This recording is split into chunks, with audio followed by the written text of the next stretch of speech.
Why You Wouldn't Last, a day in medieval times.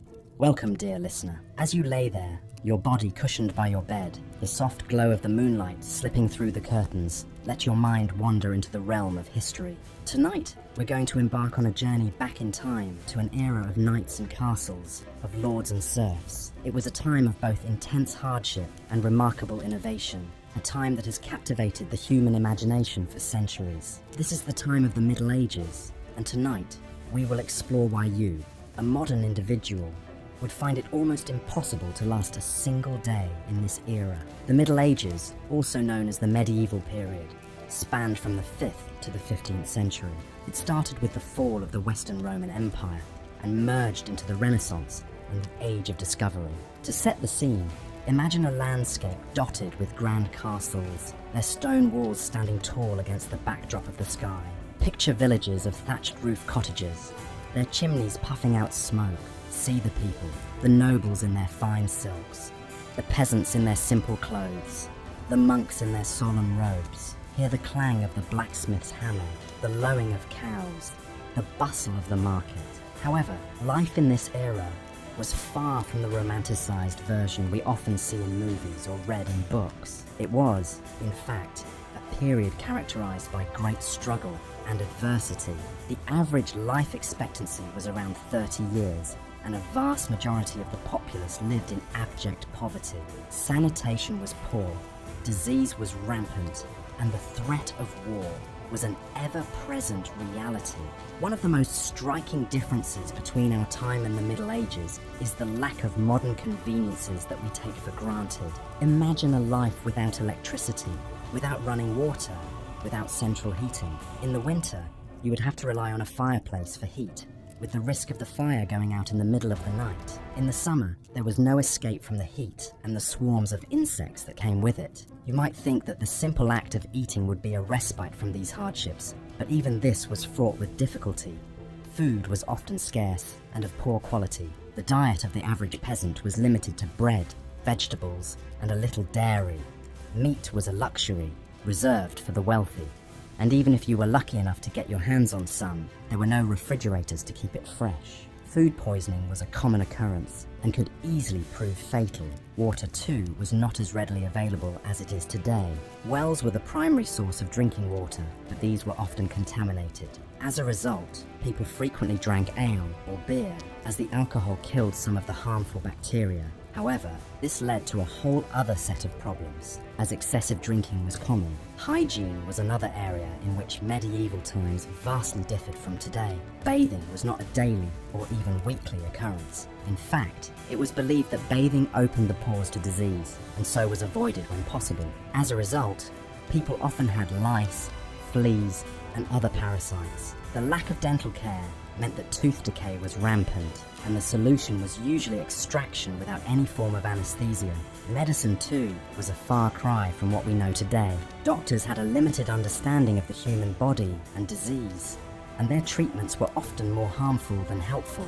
Bloodletting was a common practice, based on the belief that it could balance the body's humors. Surgery was performed without anesthesia, and the mortality rate was extremely high. In conclusion, life in the Middle Ages was fraught with struggles and hardships that we, in our modern era, would find almost impossible to bear.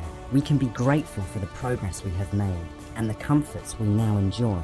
As you drift off to sleep, ponder on these thoughts and let the echoes of the past gently lull you into dreams. Until our next historical journey, good night. Let's continue our journey through medieval times with a closer look at the living conditions. If you're fond of modern amenities like running water, electricity, or even just a comfortable bed, medieval times would have been a shock to your system. Houses during this era were usually made of a wooden frame filled with wattle and daub, a mixture of clay, straw, and animal dung. The roofs were thatched with straw, which provided a modicum of insulation. However, the walls were thin, and the homes lacked any real heating source, making winters bitterly cold.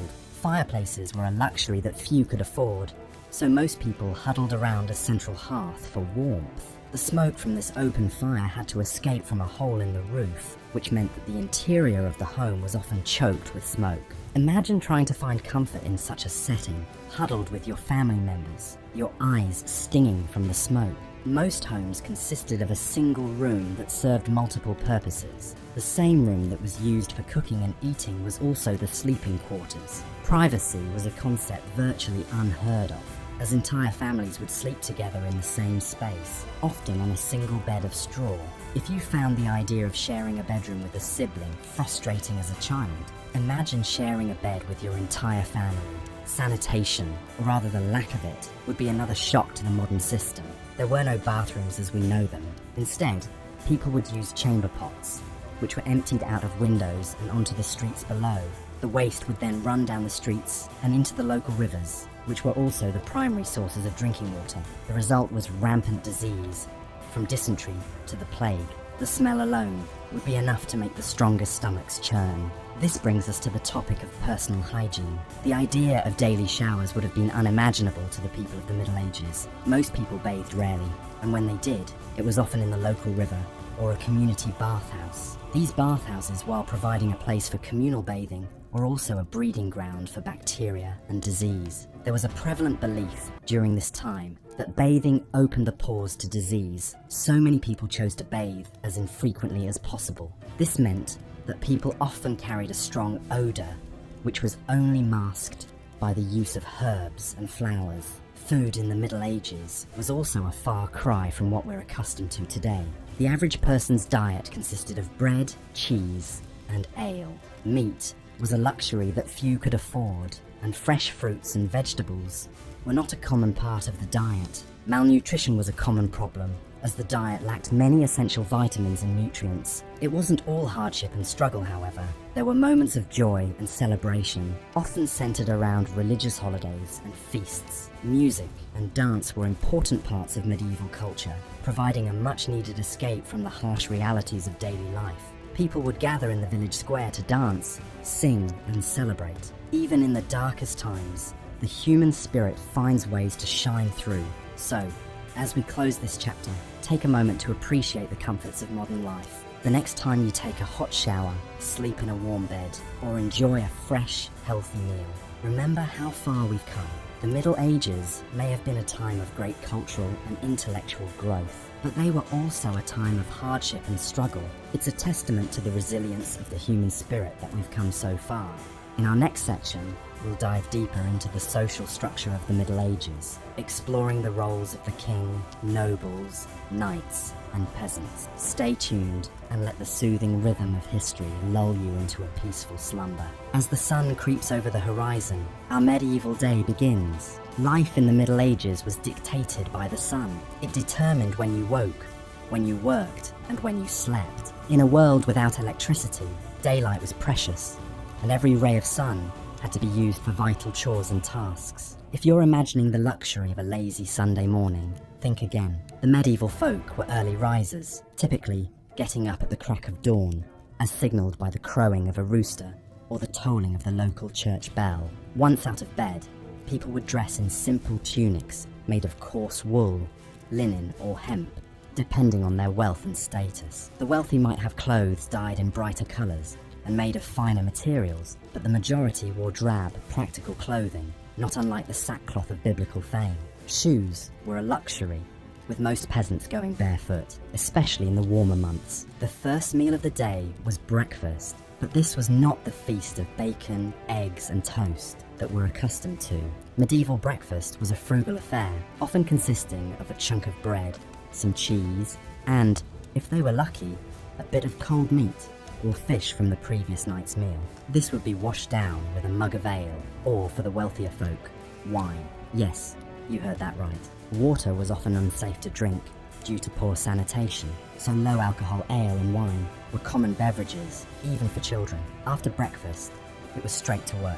The majority of medieval people were peasants, working the land for the local lord. Their days were filled with hard, physical labour, ploughing fields, sowing seeds, tending animals, and harvesting crops. Even children were expected to contribute, with tasks appropriate to their age and strength. The work was back-breaking, and the hours were long. From dawn until dusk, the fields and pastures were a hive of activity, with only a short break at midday for a meal and rest. If you were lucky enough to be a craftsman, your day might involve working in a shop or at a market stall selling your wares. Blacksmiths, bakers, carpenters, and weavers were all critical to the medieval economy. Their skills were in high demand, and their products, horseshoes, bread, furniture, and cloth, were essential for daily life. However, these jobs were not without their hardships. The work was often dangerous, with the risk of injury or even death from accidents or fires. In contrast, the life of a noble or a knight was very different. They did not labor in the fields, but they were busy with their own duties and responsibilities. They had to manage their estates, administer justice, train for war, and engage in politics. The noble's day was filled with meetings, decisions, and paperwork, much like a modern CEO. As the sun began to set, the day's work would come to an end. Supper was the main meal of the day, usually consisting of a hearty stew made of meat, vegetables, and grains. The wealthier you were, the more varied and extravagant your diet would be. The rich feasted on roasted meats, exotic spices, and sweet pastries, washed down with fine wines. After supper, people would gather around the hearth for a few hours of relaxation before bed. They might tell stories, play simple games, or just enjoy the warmth and companionship of their family and friends. Then, as the last embers in the hearth died out, it was time for bed. Beds were simple affairs, often just a pile of straw covered with a blanket. Only the wealthy had the luxury of a wooden bedstead, stuffed mattress, and feather pillows. As you lay down to sleep, you would be aware of the silence, broken only by the occasional hoot of an owl or the distant howl of a wolf. There were no streetlights, no cars, no electric hum, just the dark and the quiet. And with that, your day in the medieval times would come to an end, ready to start again with the crowing of the rooster at dawn.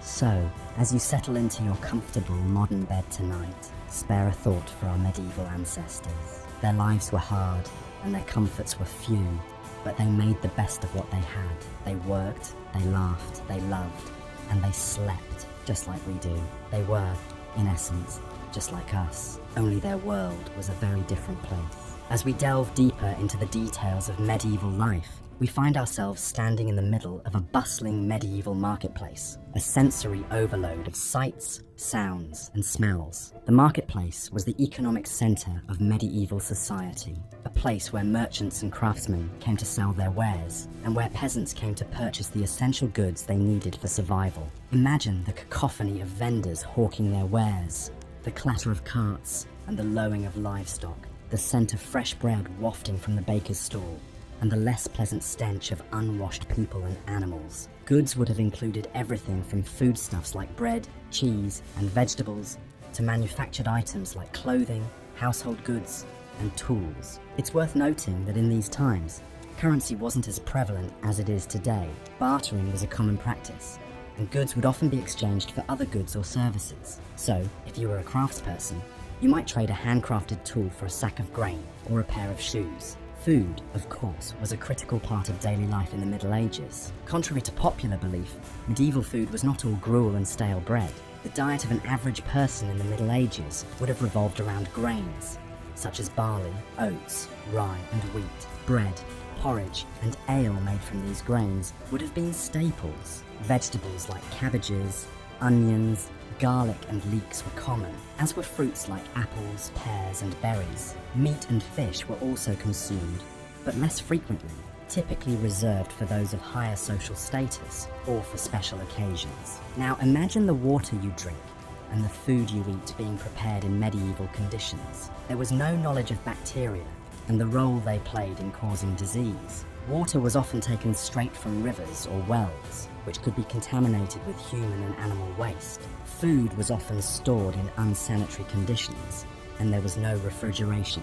This led to frequent outbreaks of diseases like dysentery and cholera. In addition to the marketplace, the other bustling centre of activity in the medieval village would have been the manor, home to the local lord. The lord was the most powerful person in the village, responsible for maintaining law and order, administering justice, and protecting the villagers from outside threats. In return, the villagers were expected to work the lord's lands and pay him rent in the form of goods or services. The manor house itself would have been a large fortified structure, often surrounded by a moat for protection. Inside, you would find a great hall where the lord would hold court, a chapel for religious services, and private chambers for the lord and his family. Despite the grandeur of the manor house, life inside was not luxurious by modern standards. There was no indoor plumbing, and heating was provided by large smoky fires. The lord's power was not absolute, however. He was subject to the king,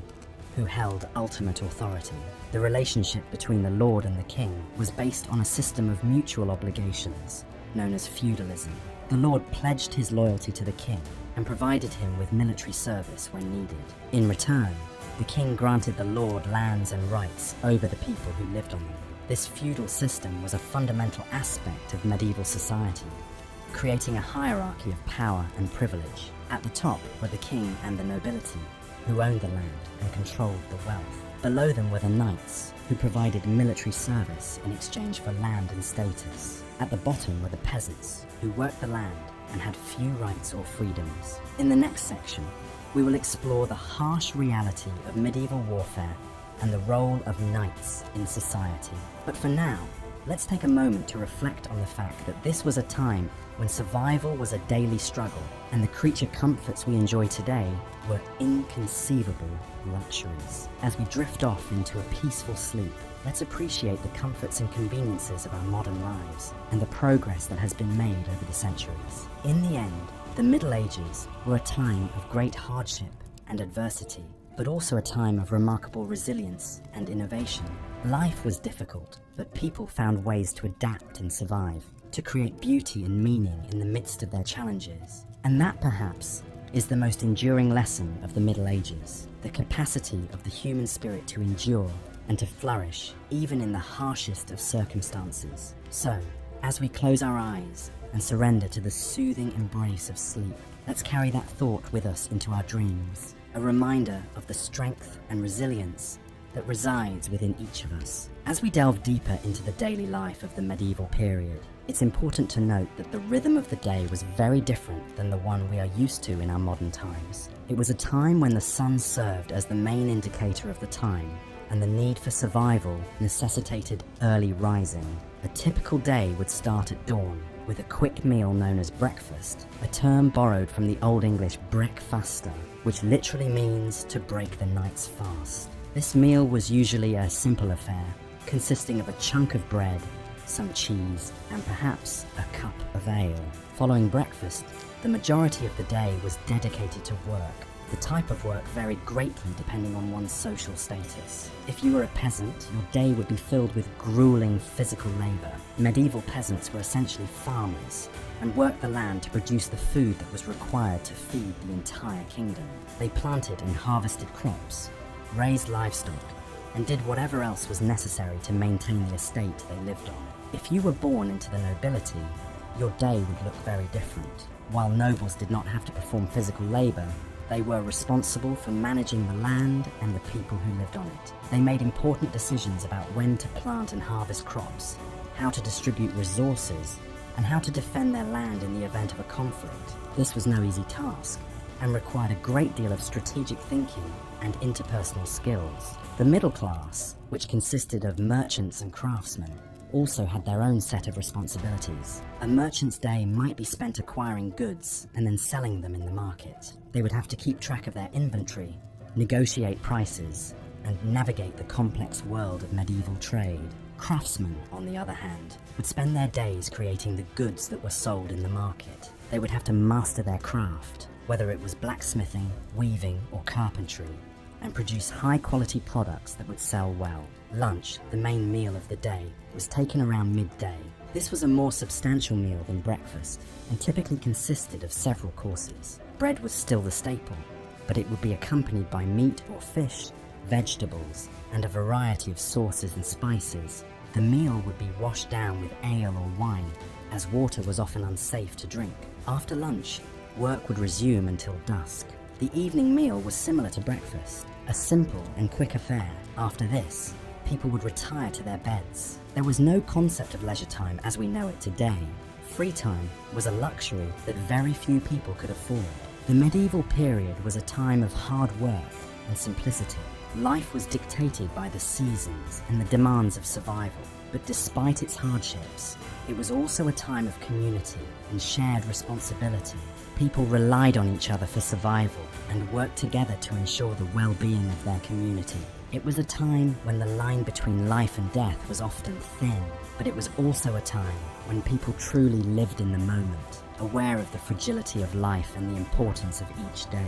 As we continue our journey through the medieval times, remember to keep in mind the vast differences between our modern lives and those of our ancestors. It's easy to romanticize the past, but the reality was often much more complex and challenging. Yet, it's also important to remember that our ancestors were just as human as we are. They laughed, cried, loved, and dreamed just like we do.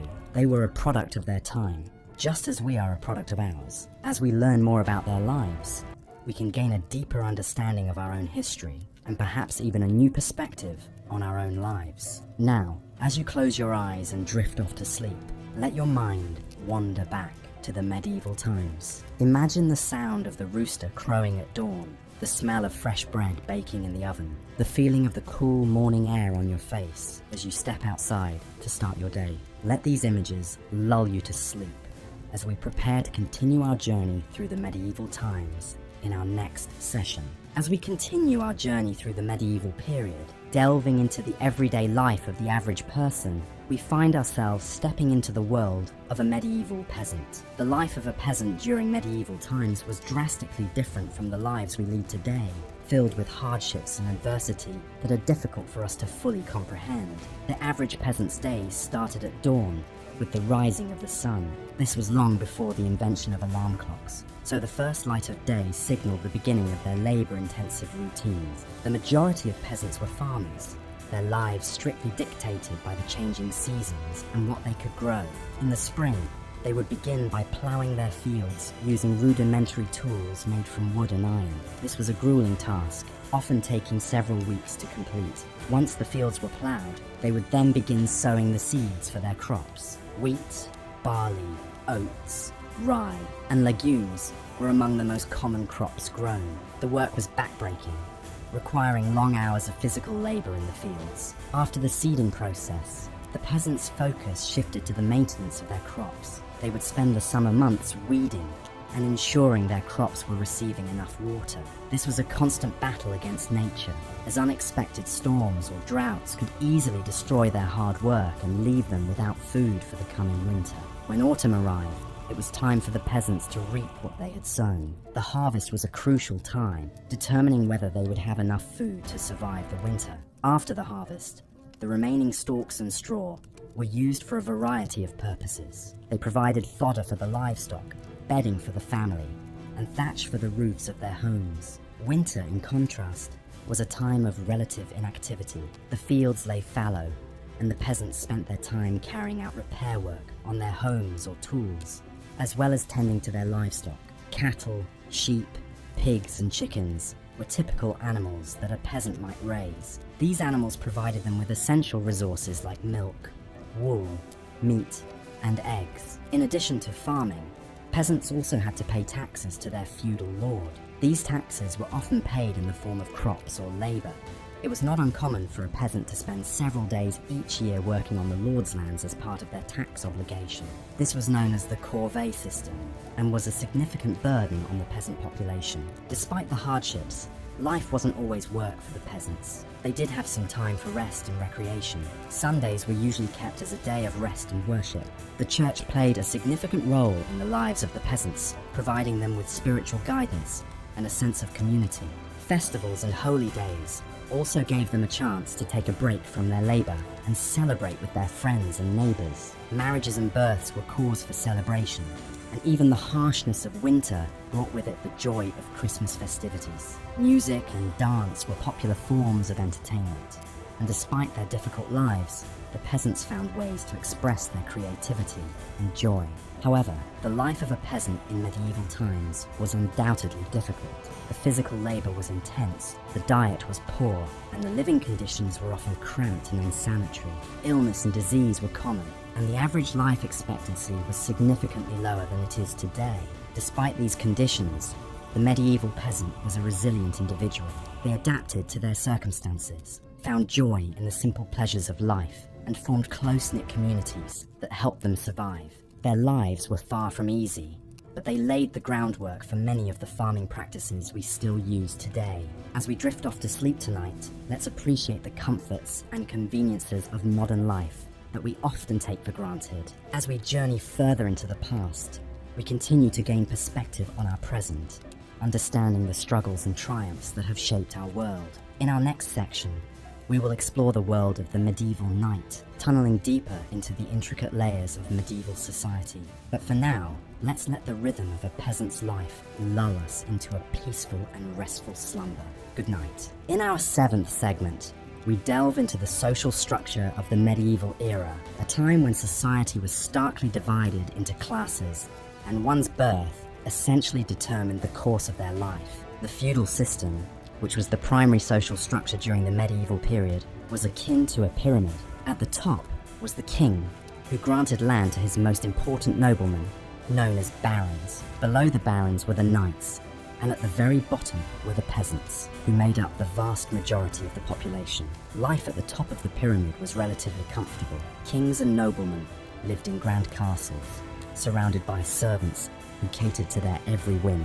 They dined on a variety of foods, including meat, fish, and exotic fruits, while wearing luxurious clothing made of silk and velvet. Despite this, their lives were far from easy. Kings and noblemen were constantly involved in political maneuvering and warfare as they sought to protect their lands and increase their power. Knights, situated in the middle of the social pyramid, had a slightly different experience. They were granted land by their lords in return for their military service. Knights were expected to be brave, chivalrous, and skilled in combat. Their lives were dominated by warfare and the pursuit of honor. Despite the romanticized image we have of knights today, their lives were often brutal and short. Many knights died young, either in battle or as a result of the injuries they sustained. Life at the bottom of the pyramid, the life of a peasant, was incredibly hard. Peasants worked long hours in the fields, growing crops to feed themselves and their lords. They lived in simple, one-room huts with dirt floors and few possessions. Their diet consisted mainly of bread, vegetables, and occasionally a bit of cheese or bacon. Despite their hard work, peasants were often at the mercy of their lords, who could raise rents or demand more labor at any time. The medieval period was also a time of religious fervor. The Catholic Church was the dominant religious institution, and its influence permeated every aspect of life. The Pope, who was considered God's representative on earth, held enormous power. People were expected to attend church services regularly, pay tithes to the church, and live their lives according to Christian teachings. Those who didn't were considered heretics and could face severe punishment, including excommunication or even death. The Middle Ages were also a time of great intellectual activity, despite the widespread illiteracy. Monasteries were the centers of learning, where monks painstakingly copied out books by hand. These works, many of them religious texts, were the primary source of knowledge during this time. The medieval era was a time of stark contrasts. On one hand, it was a time of great beauty, with the construction of magnificent cathedrals and the creation of stunning works of art. On the other hand, it was a time of great brutality and suffering, with constant warfare, widespread poverty, and a lack of basic human rights. As we continue our journey through the medieval era, we will explore more about the lives of the people who lived during this time, the challenges they faced, and the innovations they made. Despite the hardships, the medieval period was a time of great change and progress, setting the stage for the modern world we know today. Take a moment to imagine living in this era, the sounds of the marketplace, the smell of the earth after a day in the fields, the taste of simple, hearty food after a hard day's work. As you do, let the stress and worries of your day fade away, replaced by a feeling of peace and tranquility. Let us continue our in-depth exploration into the daily life of the medieval period. As our journey through time unfolds, you might begin to realize that a day in the life of a medieval individual was far from the romanticized versions often depicted in popular culture. For the average person living in medieval Europe, life was far from easy.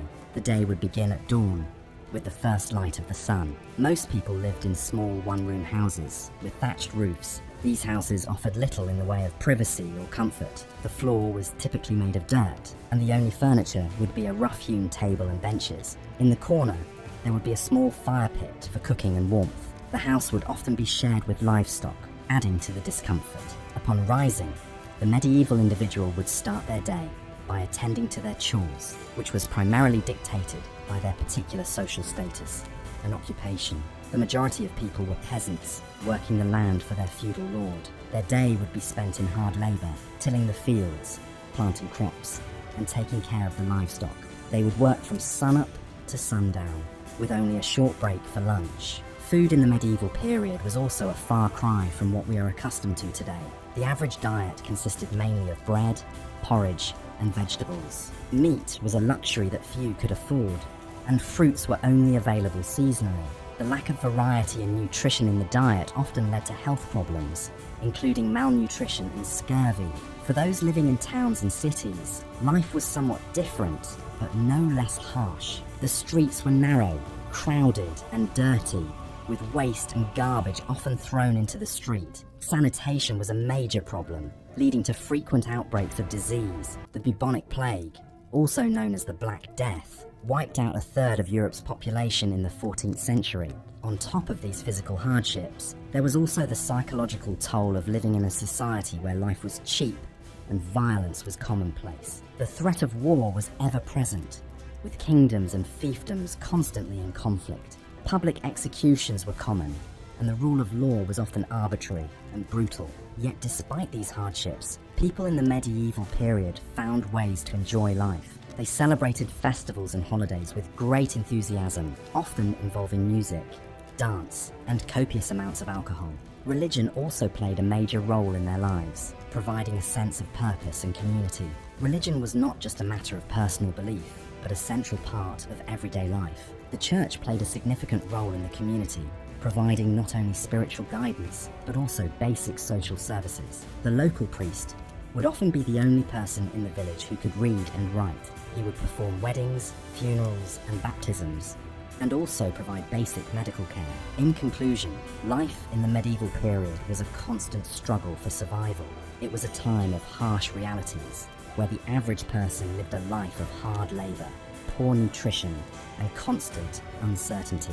Yet, it was also a time of deep faith and communal bonds, where people found joy in the simple pleasures of life. If you were to spend a day in medieval times, you would likely find it a challenging, but also a profoundly human experience. As we continue to delve further into the medieval era, we will explore more about the intricacies of daily life, the societal structure, and the cultural beliefs that shaped this fascinating period in history.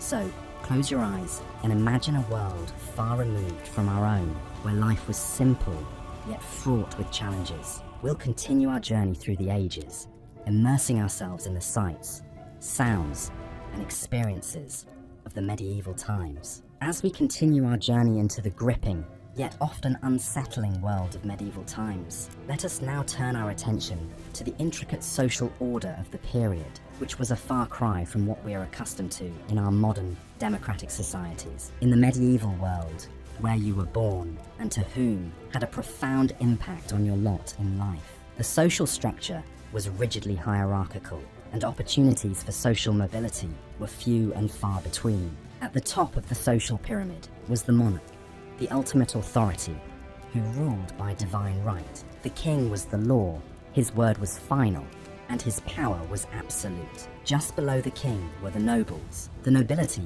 was a privileged class, enjoying wealth, power, and prestige. They owned vast tracts of land, lived in opulent castles, and commanded private armies. Yet, they too had obligations. They were expected to provide military service to the king, administer justice, and maintain order in their territories. Beneath the nobles were the knights, a warrior class who owed their allegiance to a lord. Knights were professional soldiers, trained from a young age to fight in the king's wars. They were rewarded with land and privileges, but their lives were not easy. They were expected to be brave, loyal, and honourable, to uphold the chivalric code, and to be ready to lay down their lives for their lord and king. Next came the clergy, who held a unique position in medieval society. They were not only spiritual leaders, but also wielded significant temporal power. The church was the richest and most powerful institution in medieval Europe, owning vast estates, collecting tithes, and exercising influence over all levels of society. The clergy were often the only literate people in the community, and they played a crucial role in education, charity, and administration. And then, at the bottom of the social pyramid, were the peasants. This was the largest and most disadvantaged group in medieval society. They worked the land, tilled the fields, and tended the livestock, their labour providing the food and other resources that sustained the entire society. Yet, they were often treated as little more than chattels, tied to the land and their lord, with few rights and little hope of improving their circumstances. Life as a peasant was hard and unrelenting. The working day started at dawn and ended at dusk, with only a few short breaks for meals. The work was physically demanding, and there was no respite, no weekends, no holidays. And yet, the fruits of their labour mostly went to their lord in the form of rent, taxes and services. Food was simple and monotonous. A typical diet consisted of bread, porridge and vegetables, with meat and fish being a rare luxury. Clothing was coarse and practical, made from wool or linen, and often worn until it fell apart. Homes were small, dark and crowded, with entire families living in a single room. Peasants were subject to the will of their lord, who had the power to decide almost every aspect of their lives. They could be bought, sold, or given away at their lord's whim. They were subject to harsh punishments for any transgressions, real or imagined, and they had little recourse to justice, as the legal system was heavily biased in favour of the nobility. Despite these hardships, the peasants were not entirely without agency. They had their own customs and traditions, their own ways of making sense of the world. They celebrated the changing seasons, the harvest, and the holy days, finding joy and solace in their communities and their faith. And so, as we reach the end of this section of our journey, let us take a moment to reflect on the resilience and tenacity of the human spirit, even in the face of such adversity. The world of the medieval peasant may seem harsh and unforgiving to us now, but it was their reality, their everyday life, and they found ways to endure, to survive, and even to thrive in their own humble way. So, as you drift off to sleep, let the echoes of their lives, their struggles, and their triumphs lull you into a deep, peaceful slumber, filled with dreams of a time long past, yet not entirely forgotten. And remember, as the dawn of a new day breaks, that we too have our challenges, our struggles, and our triumphs, and that we too are part of the great tapestry of human history, every bit as complex, as vibrant, and as fascinating as the world of the medieval times. Good night. As we continue on our journey through the Middle Ages, let's shift our focus to the daily life of the common people. It's easy to imagine the glamorous knights and the grandeur of the lofty castles, but the reality of medieval times was often far from this romanticized vision. To truly understand the challenges of this era, we must delve into the life of the everyday folk who formed the backbone of medieval society. The majority of people in the Middle Ages were peasants, and their daily lives revolved around hard work. They lived in small villages and worked on the land, growing crops or rearing animals. The day began at dawn with the crowing of the rooster. The life of a peasant was dictated by the sun and the seasons. In the winter months, when there was less daylight, they would rise later, but in the summer, they would often be up before sunrise, getting ready for a long day of toil in the fields. Their homes were simple, usually 1 or 2 room structures made of wood or wattle and daub, a mixture of mud, straw and manure. The floor was typically a compacted earth, and there was a hole in the roof to let out smoke from the fire. Furniture was minimal and crude, and they slept on straw pallets covered with skins or coarse cloth. A peasant's home was also the place where they would eat, sleep and work on their craft, be it weaving, brewing or blacksmithing. Work was relentless for the medieval peasant. Their primary responsibility was to produce food. They would plough, sow seeds and harvest crops. They also took care of animals, milked cows, made cheese and collected eggs. In addition to this, they were also responsible for building and repairing their homes and tools. Every member of the family, including children, was expected to contribute in some way. Beyond their grueling work, Peasants also had obligations to their lord. In return for the right to live on and work a piece of land, they owed their lord a certain number of days' labour each year. This was called the corvée, and could include tasks like building roads, bridges, and fortifications, or harvesting the lord's crops. The diet of a medieval peasant was simple and monotonous. They ate a lot of bread, usually made from rye or barley, as well as vegetables like cabbage, beans, onions, and peas. Meat was a rare luxury and was typically reserved for special occasions. Instead, they often ate fish, which they could catch themselves in the local rivers or streams. Their drink was usually ale or beer, as water was often unsafe to drink. Despite the hardship, there were moments of joy and community in a peasant's life. They celebrated the changing of the seasons, the harvest, and religious holidays with feasts, music, and dance. These moments of mirth and merriment provided a much-needed break from the monotony of their everyday life. However, the life of a medieval peasant was fraught with uncertainty. Crop failure, due to bad weather or pests, could lead to famine, and even in good times, the threat of disease was ever present. Without modern medicine, a simple infection could become deadly. Moreover, the constant threat of war loomed over their heads. If their village was in the path of an advancing army, they could lose everything. In understanding the life of the medieval peasant, we can appreciate the immense challenges they faced. Their existence was often brutal and short, yet they endured, and their labour laid the foundation for the society we know today. As we close this section, let's take a moment to reflect on the resilience of these humble folk, who toiled from dawn till dusk, and whose stories are often overshadowed by the grand tales of knights and kings. In medieval times, the majority of the populace were serfs, a type of peasant who worked the land. The very land they toiled on was owned by a lord, who in turn owed allegiance to a higher lord, and so on up to the king. A serf's life was one of relentless labour, and their daily existence was dictated by the changing seasons and the demands of their lord. They would start their day at the crack of dawn, with the first light of day serving as their alarm clock.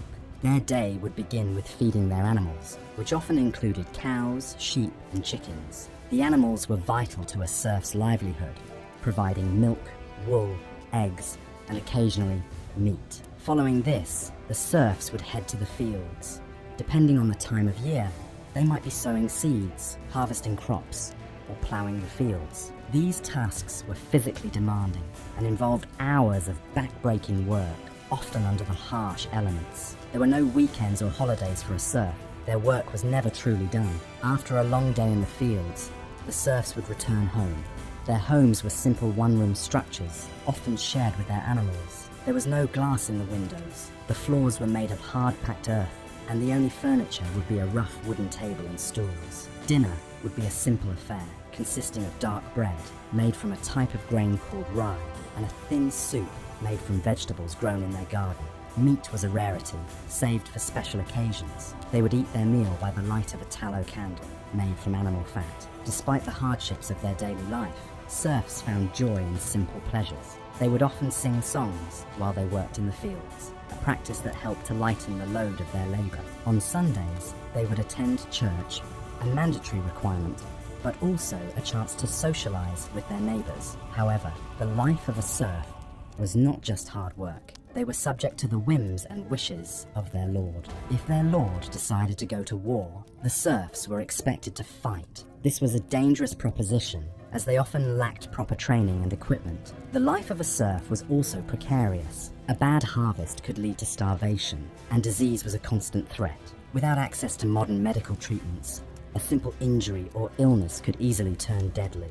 As we weave through the tapestry of history, it becomes clear that our modern conveniences are a product of centuries of progress. The next time you find yourself longing for the simplicity of a bygone era, consider the serfs of medieval times. Their lives were anything but simple, filled with hard labour, constant uncertainty, and a lack of basic comforts. In the next section, we will delve deeper into the social hierarchy of medieval times and explore the lives of the lords and ladies. But for now, let the sound of my voice and the images of medieval life lull you into a peaceful sleep.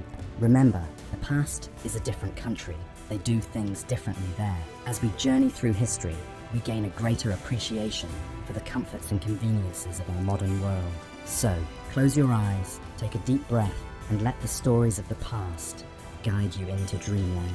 Good night. As we continue our exploration of the medieval period, we find ourselves in the heart of medieval society, the village. These communities were not just clustered homes, but intricate systems of survival and cooperation, bound by a shared necessity to work the land and serve the lord of the manor. The typical medieval village was a collection of families living in close proximity to each other, with houses built from local materials. In England, these would usually be wattle and daub constructions, walls woven from pliable branches and covered in a mixture of clay, straw and animal dung. The roofs were thatched using reeds or straw, and a hole in the roof would allow smoke from the fire to escape.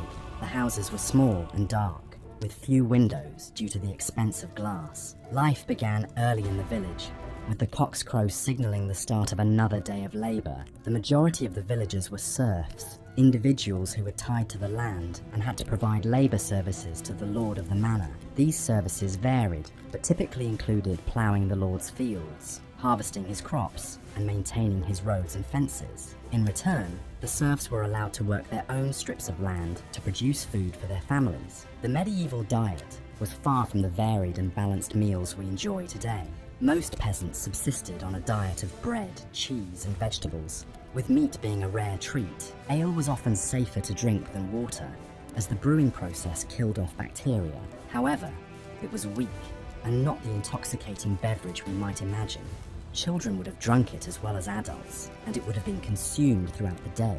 The life of a serf was not just hard labour, however. There were times of celebration and relaxation, such as the end of the harvest, when villagers would feast and dance. The church also provided a structure of festivals and holy days, which offered a break from the toil of everyday life. These occasions would be eagerly anticipated, with villagers indulging in food, drink, and merriment. However, medieval villagers lived with the constant threat of disease. The unsanitary conditions in which they lived made them ripe for outbreaks of illness. The Black Death, which swept across Europe in the 14th century, wiped out entire villages, leaving fields untended and livestock roaming free. The lack of medical knowledge and the belief in supernatural causes for diseases made these outbreaks all the more deadly. Despite the hardships, there was a sense of community within the village. Everyone had a role to play and was dependent on their neighbours for survival. The shared experiences of work, celebration, and adversity created strong bonds between villagers. They supported each other through difficult times and shared in each other's joys and sorrows. However, this sense of community also had a darker side. Villagers were suspicious of outsiders and anything that deviated from the norm. This fear of the unknown could lead to accusations of witchcraft and other forms of supernatural mischief. These accusations could have dire consequences, with those accused often being ostracized, tortured, or even killed. As we delve deeper into the realities of life in the medieval period, it becomes clear that surviving in these times required strength, resilience, and a strong sense of community. It was a time of hard work and hardship, but also one of shared experiences and communal ties. Life in a medieval village was not for the faint of heart, but for those who could bear the toil and danger. It was a life lived to the rhythm of the seasons and the demands of the land. So as we continue our journey through the medieval period, let's remember the serfs and their struggles, and appreciate the relative comfort and safety of our own lives. As we continue to weave our way through the fabric of medieval life, we find ourselves at the heart of a bustling medieval town. The air is filled with the chatter of townsfolk, the clanging of the blacksmith's hammer, and the distant hum of a lute. The streets, narrow and winding, are lined with timber-framed houses. These structures lean precariously over the street, their second stories jutting out over the first, in a way that seems to defy gravity. The overhanging upper floors were designed this way to maximize living space without encroaching on the street below, a clever solution to the problem of limited urban space. Most houses in a medieval town were multifunctional. The lower floor often served as a workshop or a shop, with the family living in the rooms above. These homes were compact and practical, but they lacked the comforts and conveniences we take for granted today. There was no running water, no central heating, and no electricity. Instead, people relied on wells or nearby rivers for water, used fireplaces for warmth, and candles or rushlights for illumination. Privacy was also a luxury that many could not afford in the Middle Ages. It was common for entire families to sleep in one room, often sharing their quarters with apprentices or servants. This close living quarters, combined with the lack of sanitation, meant that illness could spread rapidly through a household. It was not uncommon for entire families to be wiped out by diseases such as the bubonic plague, which decimated the population of Europe in the 14th century. Medieval towns were also notoriously dirty places. Without a proper sewage system, waste was often thrown into the street or dumped into rivers. This lack of sanitation, coupled with the close living quarters, made towns a breeding ground for disease. The stench, as you can imagine, was overwhelming. Visitors to medieval towns often commented on the foul smell that permeated the air, a potent mix of sewage, rotting food, and animal waste. And yet, despite these harsh conditions, towns were a hub of activity in the Middle Ages. They were the economic heart of medieval society, where goods were produced and traded. Towns were home to a variety of craftsmen, including blacksmiths, bakers, weavers, and brewers, all of whom played a vital role in the economy. Markets were held regularly, drawing people from the surrounding countryside to buy and sell goods. In addition to their economic function, towns also served as centres of social and political activity. Towns were often fortified with walls and towers, providing protection to their inhabitants in times of war. They were also home to important institutions such as the church and the town hall, which played key roles in the governance and spiritual life of the community. Towns also offered opportunities for social mobility, while the rural peasantry was largely tied to the land. Townspeople had the chance to amass wealth through trade and craft. This gave rise to a new social class, the bourgeoisie, or middle class, who wielded considerable economic power. However, life in medieval towns was not all work. There were also opportunities for leisure and entertainment. Fairs and festivals were common, providing a chance for people to socialise and enjoy themselves. Music, dance, and theatre were popular forms of entertainment, and taverns were a favourite gathering place for townsfolk.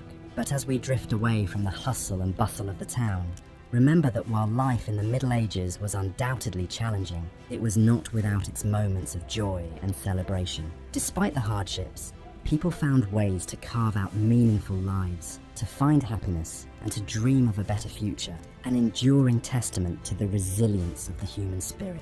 As we continue our journey through this fascinating period in history, let us carry with us not only an understanding of the challenges faced by those who lived in medieval times, but also a deep appreciation for their resilience, their ingenuity, and their unyielding hope. As we continue our journey into the Middle Ages, let us now delve into the fascinating and somewhat harsh realities of daily life during this period. The medieval lifestyle was a stark contrast to the comforts and conveniences we enjoy today, and it's not difficult to understand why surviving in such times would be a daunting task for many of us. Firstly, the concept of hygiene as we know it today was significantly different during the Middle Ages. Bathing was not a daily ritual, and public baths were more a space for socializing than cleanliness. The water used in these communal wash places was rarely changed throughout the day, which meant the last person to bathe was essentially washing in the dirt and grime of everyone who had bathed before them. This lack of personal hygiene led to outbreaks of diseases, such as the infamous Black Death. Now, let's talk about the dietary habits of the medieval populace. The diet during the Middle Ages was not particularly varied or nutritional. Meat was a luxury that only the wealthy could afford on a regular basis, while the poor subsisted on a diet primarily composed of grains and vegetables. This lack of diversity in the diet often led to malnutrition and other health problems. Moreover, the cooking methods of the time were primitive, and food was often overcooked or undercooked, leading to digestive issues. In terms of housing, the dwellings of the medieval period were far from comfortable. The majority of the population lived in small, cramped cottages made from wattle and daub. These structures were poorly insulated, making them freezing cold in the winter and stiflingly hot in the summer. Additionally, these houses lacked proper ventilation, resulting in a smoky, stuffy atmosphere from the cooking fires. Furthermore, the role of women in medieval society was vastly different from what it is today. Women were largely confined to the domestic sphere, and their duties revolved around raising children and managing household chores. They had very little autonomy or rights, and could not own property or hold positions of power. This lack of independence and self-determination would undoubtedly be a shock to the modern sensibilities. The concept of entertainment, too, was vastly different in the Middle Ages. Without the luxury of technology, people had to find amusement in simpler, more physical activities. These included sports like archery and wrestling, as well as communal events like fairs and feasts. However, these forms of entertainment often carried risks of injury or even death, especially in events such as jousting tournaments. Religion played a central role in medieval life, and the church held a great deal of power and influence. Daily life was governed by religious observances and rituals, and any deviation from the church's teachings was viewed with suspicion and often met with severe punishment. This rigid adherence to religious doctrine often stifled intellectual and scientific progress. In terms of employment, most people in the Middle Ages worked in agriculture. The work was grueling and the hours were long, often from sunrise to sunset. There was no concept of weekends or holidays, and workers were expected to toil endlessly for their survival. This level of physical labor would be unfamiliar and likely unbearable to many of us today. Lastly, the medical practices of the Middle Ages were rudimentary at best. Doctors had a limited understanding of the human body and diseases, and their treatments often involved bloodletting or the use of leeches. There were no antibiotics or painkillers, and surgery was a risky endeavor, often resulting in death. As we navigate through the realities of medieval life, it becomes clear that the hardships and challenges of this era would make survival incredibly difficult for those accustomed to modern conveniences. The next time you find yourself longing for the simplicity of the good old days, remember the trials and tribulations of the people who lived during the Middle Ages, and take a moment to appreciate the comforts and conveniences of our modern world. As we continue our exploration of history, we uncover more about the human spirit and resilience, and perhaps gain a deeper appreciation for our own times. As we continue our journey through the Middle Ages, let's explore the daily life of a commoner,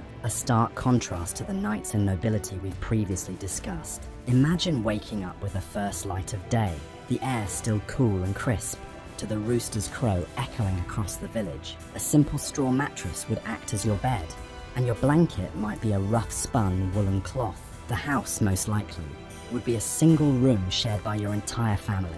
The walls formed of wattle and daub, woven sticks filled in with a mixture of mud, straw, and dung, hardly offered much insulation from the cold or the noise of the village waking up.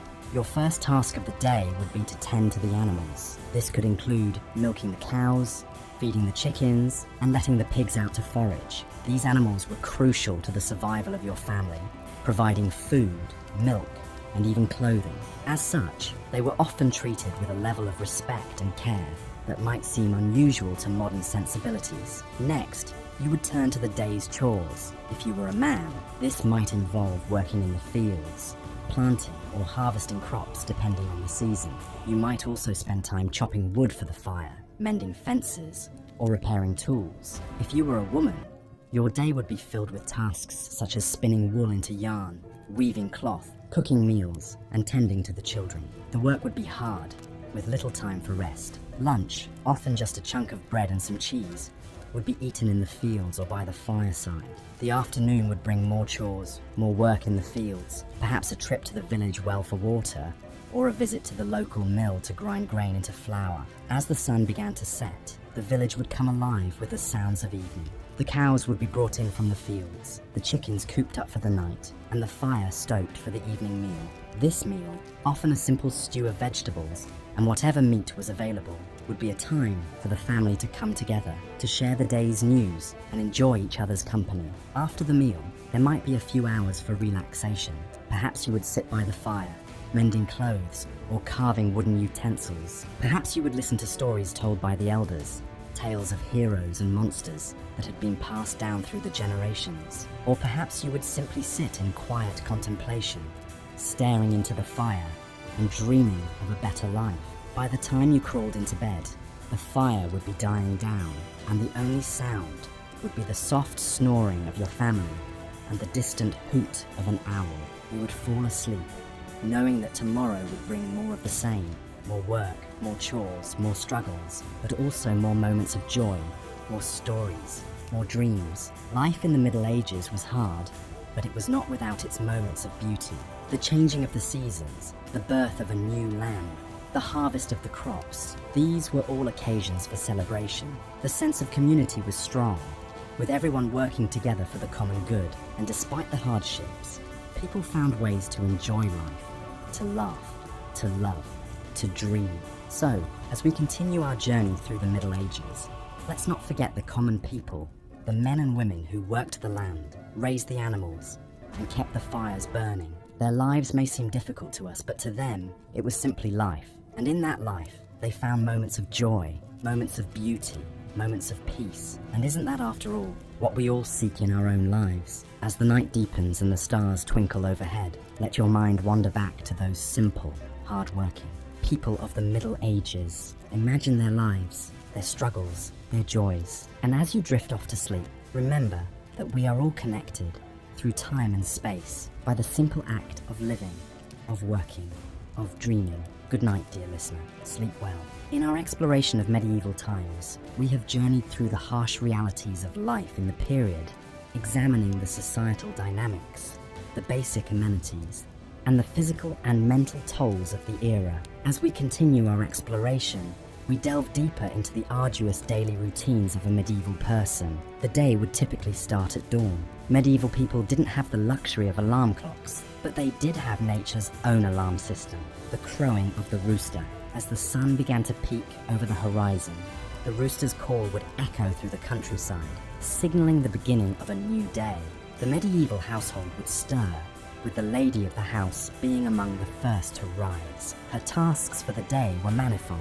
In a society that was largely agrarian, the wife's role was crucial for the family's survival. She would tend to the garden, milk the cows, and ensure that the livestock were well fed and cared for. She would also prepare meals, clean the house, and care for the children, the elderly, and the sick.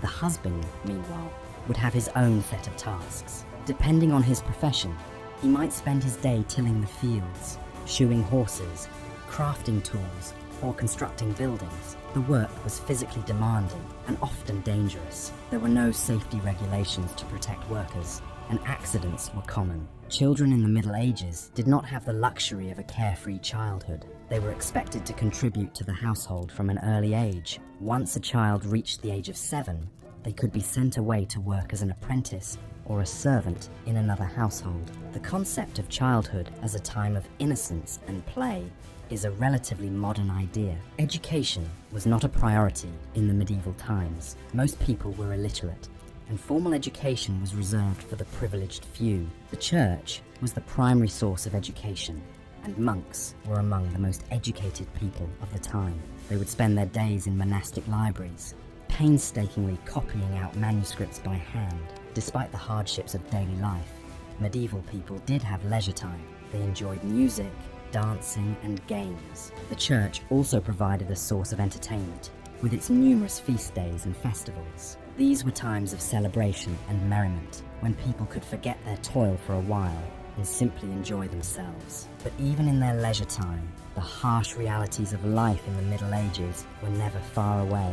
The spectre of disease was always present, with outbreaks of illnesses such as the bubonic plague decimating entire communities. Lack of sanitation and understanding of disease transmission meant that these outbreaks were often deadly. As we drift towards the end of this section, we are reminded of the resilience of the human spirit. Despite the harsh realities of life in the medieval times, people found ways to survive, to thrive, and to find joy in the midst of adversity. As we close our eyes and imagine the sounds of the rooster crowing, the smell of the morning dew, and the rhythmic patterns of daily life, we can appreciate the simple beauty of life in the Middle Ages. In the next section, we will delve into the intricacies of medieval politics and the role of the church in shaping society. But for now, let's allow the images of daily life in the Middle Ages to lull us into a peaceful sleep, a reprieve from the rigors of our own day-to-day existence. As we continue our journey through the medieval period, we now delve into the realm of education and social mobility. Education was not a universal right or expectation, as it is in many parts of the world today. Rather, it was a privilege reserved for the upper echelons of society, specifically the nobility And the clergy, the common folk, who constituted the vast majority of the population, were usually illiterate. Their children learned the trade of their parents, with sons following in their fathers' footsteps as farmers, craftsmen, or fishers, while daughters learned the art of maintaining a household from their mothers. To understand education in the Middle Ages, one must first understand the role of the church, which was the central provider of knowledge. The church was the institution that held the monopoly on learning, and the monasteries were the primary centers of education. Boys who were destined for the clergy would enter monastic schools around the age of 7, where they would receive a basic education in Latin, the language of the church, as well as rudimentary instruction in grammar and arithmetic. The monastic schools also served as a kind of scholarship system for talented boys from less privileged backgrounds. The children of nobles, on the other hand, were usually tutored at home by private teachers. These children were taught not only Latin and Greek, but also philosophy, theology, and the sciences, along with practical skills like horse riding, sword fighting, and managing a household. Girls, regardless of their social status, received little to no formal education. Instead, they were taught the domestic skills that were deemed necessary for their future roles as wives and mothers. They learned to spin and weave, to manage a household, to care for the sick, and to prepare food. In some cases, noble girls were taught to read and write, but this was the exception rather than the rule. For ordinary men and women, life in the medieval era was primarily about survival. The harsh realities of daily life left little room for intellectual pursuits. Peasants toiled from dawn to dusk in the fields, while craftsmen spent their days honing their skills in their trades. Evenings were spent in rest and recovery, preparing for the next grueling day of labor. But despite these hardships, there was a chance, albeit slim, for social mobility. A commoner could potentially elevate his status through various means. An apprentice could become a master in his craft and establish his own business. A peasant could save enough money to buy his own land and become a landowner. A soldier could distinguish himself in battle and be awarded a title of nobility. However, these opportunities were few and far between, and the majority of people remained in the social class into which they were born. The justice system of the medieval period was also a significant factor in the lives of the common people. Courts were often biased in favor of the nobility, and punishments for crimes were severe. Common punishments included fines, public humiliation, and physical harm such as flogging or mutilation. For the most serious crimes, the penalty was death, often by hanging or beheading. Interestingly, the concept of prisons as places for long-term incarceration did not exist. Prisons were mainly used to hold people awaiting trial or punishment. This was in part due to the fact that the state did not want to bear the cost of housing and feeding prisoners for extended periods of time. Also, the harshness of medieval punishments was believed to act as a deterrent to crime.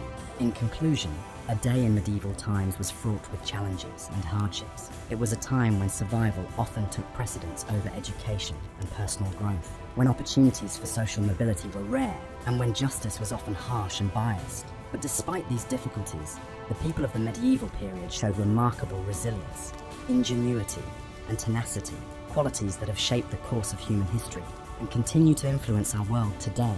As we wrap up this section of our journey, let your mind absorb this rich tapestry of life in the medieval era and let it guide you into a deep and peaceful sleep.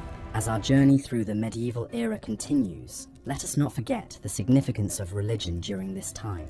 Indeed, the religious aspect of life in the Middle Ages dominated much of the social, cultural, and political landscape. The church wielded considerable power, influencing not just spiritual matters, but also the daily life of ordinary people. To understand the Middle Ages, we must understand the church's role in this period.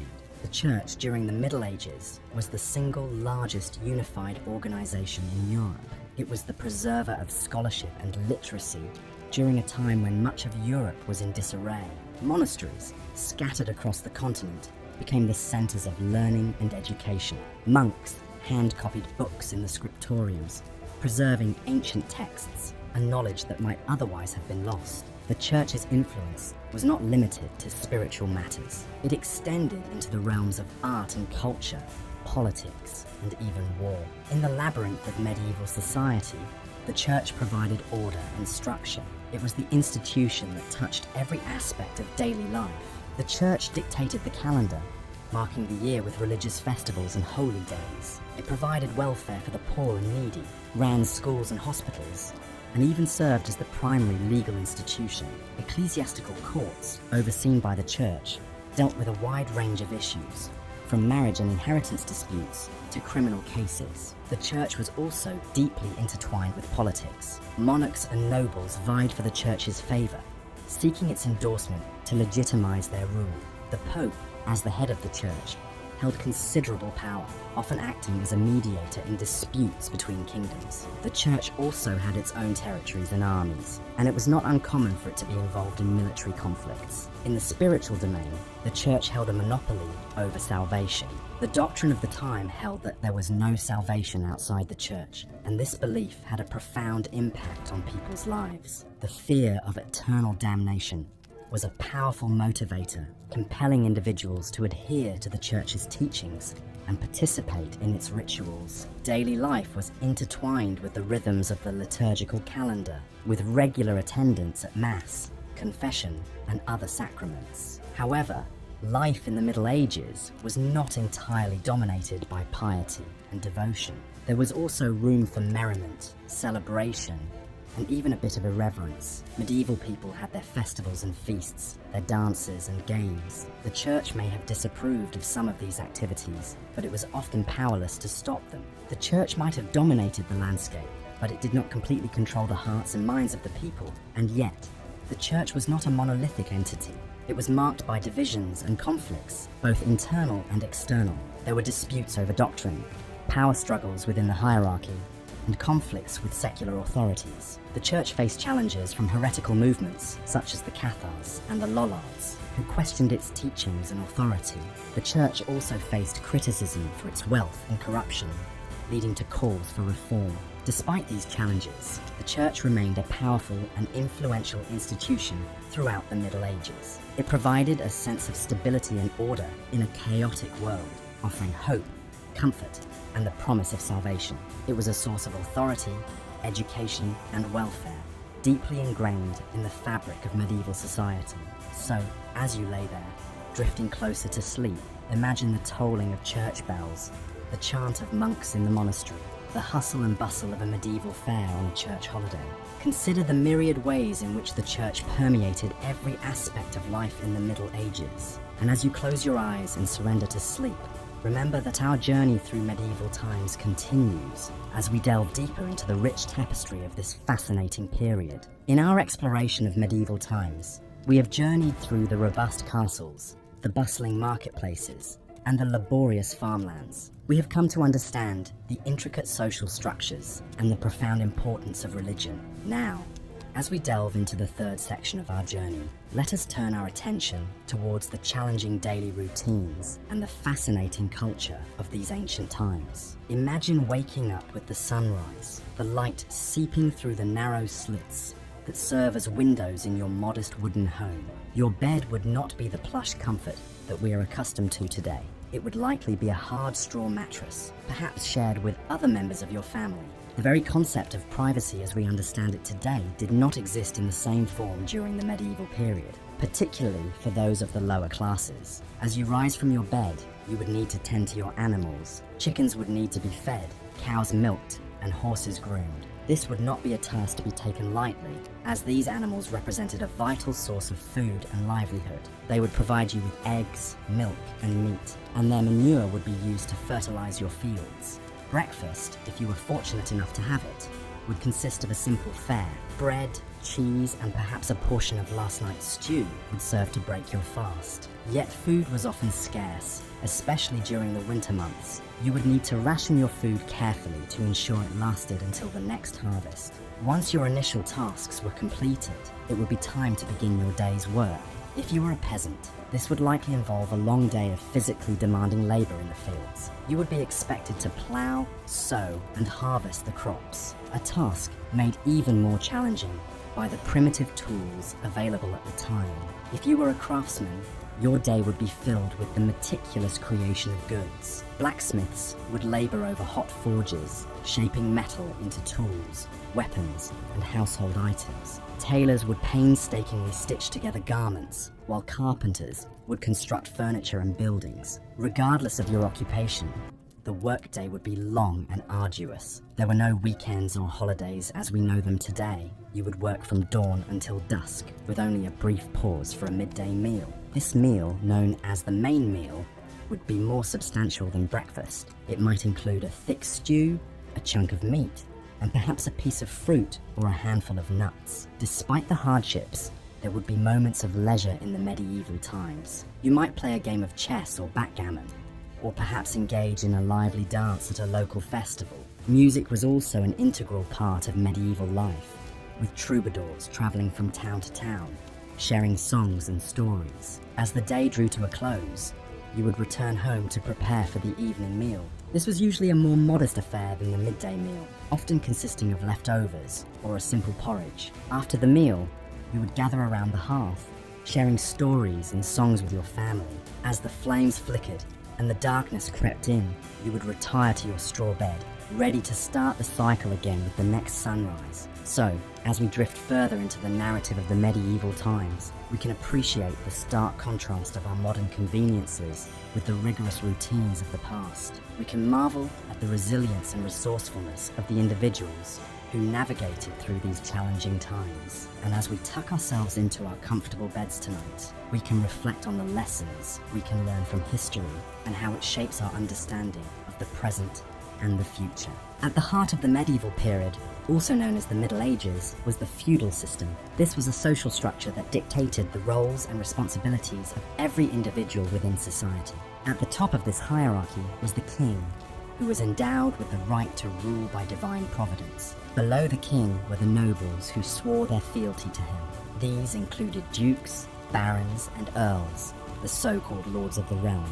Their oath of loyalty included a promise to provide the king with knights for military service, a practice that was commonplace during this era of frequent territorial disputes. In return for their loyalty and service, the king granted these noblemen land, also known as fiefs. These lands were worked by serfs or peasants who were bound to the land and not allowed to leave without the lord's permission. It's important to remember that serfdom wasn't considered slavery, but it was far from a life of freedom. Serfs were required to work the land, growing crops and raising livestock, which could be claimed by their lord at any time. They also had to pay taxes and were subject to the lord's justice. The life of a serf was incredibly hard. They lived in small, cramped cottages with thatched roofs and walls made from wattle and daub, a mixture of clay, straw, and animal dung. These homes offered little protection from the elements, and during the winter months, they could become unbearably cold. The majority of a serf's time was spent working the fields from dawn until dusk. The work was backbreaking, and there were no weekends or days off. Their diet was poor and monotonous, consisting primarily of pottage, a type of thick soup made from peas, beans, and onions. If they were lucky, they might have some cheese or a bit of bacon to add to their meal. But for most, the diet was vegetarian out of necessity, not choice. It was a time when the saying, "you are what you eat," took on a literal meaning, as malnutrition was rampant, leading to a host of health problems. In contrast, the life of a noble was one of relative luxury. They lived in castles or manor houses, fortified structures that provided protection and comfort. Their diet was varied and plentiful, with meats, fish, fruits, and vegetables regularly on the menu. In addition to their duties to the king, nobles also had responsibilities to their serfs, such as providing protection and ensuring justice was served. However, the application of justice was often skewed in favor of the nobility, with serfs receiving harsher punishments for the same crimes. Medieval society was deeply religious, with the Catholic Church playing a central role in people's lives. The Church dictated the calendar, with numerous saints' days and religious festivals, providing a break from the relentless toil of fieldwork. These festivals also provided an opportunity for people to come together as a community, with feasting, drinking, and games. However, the Church also wielded significant power and influence, with bishops and abbots often acting as advisors to the king. The Church had its own system of law, known as canon law, which was used to regulate matters of faith and morality. This included everything from marriage and divorce to heresy and blasphemy. Those found guilty of breaking canon law could face severe punishments, including excommunication, which was a form of social and spiritual death. Yet, despite the hardships and challenges of life in the Middle Ages, people found ways to find joy and meaning. Music and dance were important forms of entertainment, with troubadours and minstrels traveling from town to town, singing songs and telling stories. Craftsmen took pride in their work, creating beautiful objects from wood, metal, and stone. And while their lives may have been short and often filled with hardship, the people of the Middle Ages also understood the importance of community, family, and faith. As you drift off to sleep, consider the stark contrasts of medieval life: the lofty castles and humble cottages, the rich feasts of the nobility and the simple pottage of the serfs, the stern justice of the Lord and the mercy of the Church. And remember that while the Middle Ages may seem a harsh and unforgiving time, it was also a period of great change and innovation, laying the foundations for the world we know today. As we delve deeper into the realities of life in the medieval times, we find ourselves in the heart of a bustling town.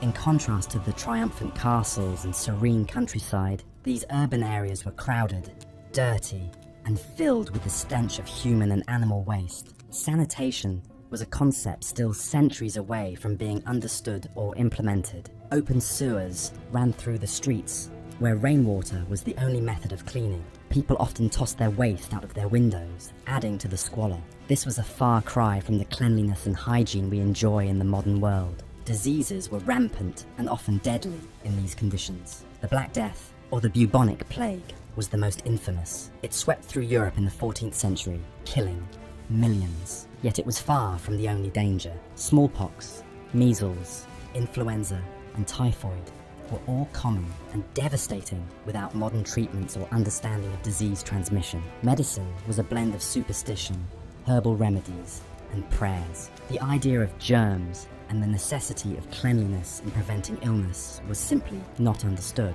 In addition to disease, the risk of injury was always present. In a society without safety regulations, accidents were frequent. If you were lucky, you might simply break a bone. If not, you could be maimed or killed. Even if you survived, without proper medical care, you might be left with permanent disabilities. The concept of workers' rights and welfare would not be introduced for many more centuries. Food and drink in the Middle Ages were also vastly different from what we know today. The poor often subsisted on a diet of bread, porridge, and vegetables. Meat was a luxury, often reserved for the wealthy. Most people drank ale or beer, as water was often too polluted to drink safely. Though we might romanticize the idea of a hearty medieval feast, the reality was often much more mundane and nutritionally deficient. Religion played a central role in every aspect of medieval life. It influenced law, education, and social structure. The church wielded significant power and could dictate the course of a person's life. Heresy was considered a serious crime, and punishments could be extreme. The concept of religious freedom, as we understand it today, did not exist. Education was also a privilege of the wealthy. For the poor, life was about survival. Children were expected to work from a young age, often in the same trade as their parents. There were no child labor laws to protect them. Literacy rates were low, and books were expensive and rare. The creation of the printing press in the 15th century would revolutionize access to information. But for the majority of the Middle Ages, knowledge was held by a select few. Women's rights were severely limited during this period. Most women were expected to marry and produce children, often while still in their teens. They had little say in these arrangements, with marriages arranged for political or economic gain. Once married, a woman was expected to obey her husband in all things. Education for women was rare, and the idea of a woman holding power was often met with suspicion and fear. Despite these harsh realities, it's important to remember that people in the Middle Ages were not simply suffering through their lives. They found joy in family, community, and faith. They celebrated with feasts and festivals. They created beautiful works of art and architecture that we still admire today. They loved, laughed, and lived their lives with the same depth of emotion that we do. Yet, as modern individuals accustomed to a certain standard of living, we would find the Middle Ages a difficult if not impossible, time to survive. The lack of sanitation, the risk of disease and injury, the limited diet, the strict social hierarchy, and the lack of rights for women and children all make this a time period that we can appreciate for its historical value, but one that we would not want to experience firsthand. As we continue to explore the past, let these insights lull you into a deep sleep, carrying with you a newfound appreciation for the comforts and conveniences of the present. As we delve deeper into the harsh realities of the medieval period, we shift our focus to the realm of health and medicine, an area where the Middle Ages were particularly unforgiving. The field of medicine was embryonic, and the understanding of the human body and its ailments were largely based on speculation, superstition, and a significant amount of trial and error. Primary health care was often provided by the lady of the house or a local wise woman. Without the benefit of scientific knowledge or sterile environments, remedies were concocted from various sources, such as plants, herbs, and animal parts, and treatments were often more akin to rituals than to what we would recognize as medical practice. These remedies were passed down from generation to generation, an echo of a time when oral tradition was the primary means of preserving knowledge. Imagine suffering from a headache or a toothache and being prescribed a poultice of mashed herbs or a potion brewed from the bark of certain trees. In more severe cases, practices such as bloodletting were common, with the belief that by draining the body of bad blood, the patient would be cured of their illness. This was often carried out by barber surgeons, who, along with cutting hair, also performed minor surgeries and amputations. The ubiquitous barber's pole of white and red is actually a symbolic reference to this practice, the red representing blood and the white signifying the bandages. In the absence of anesthesia, pain management during these procedures was rudimentary at best. Patients were often given a strong drink to numb the pain, or in some cases, physically restrained to prevent them from moving. The survival rate following these procedures was, as you can imagine, rather low. Infections were rife, and the concept of sterilizing instruments or washing hands was unheard of, as well as their rudimentary understanding of physical illnesses. Medieval medicine also had a primitive grasp on mental health.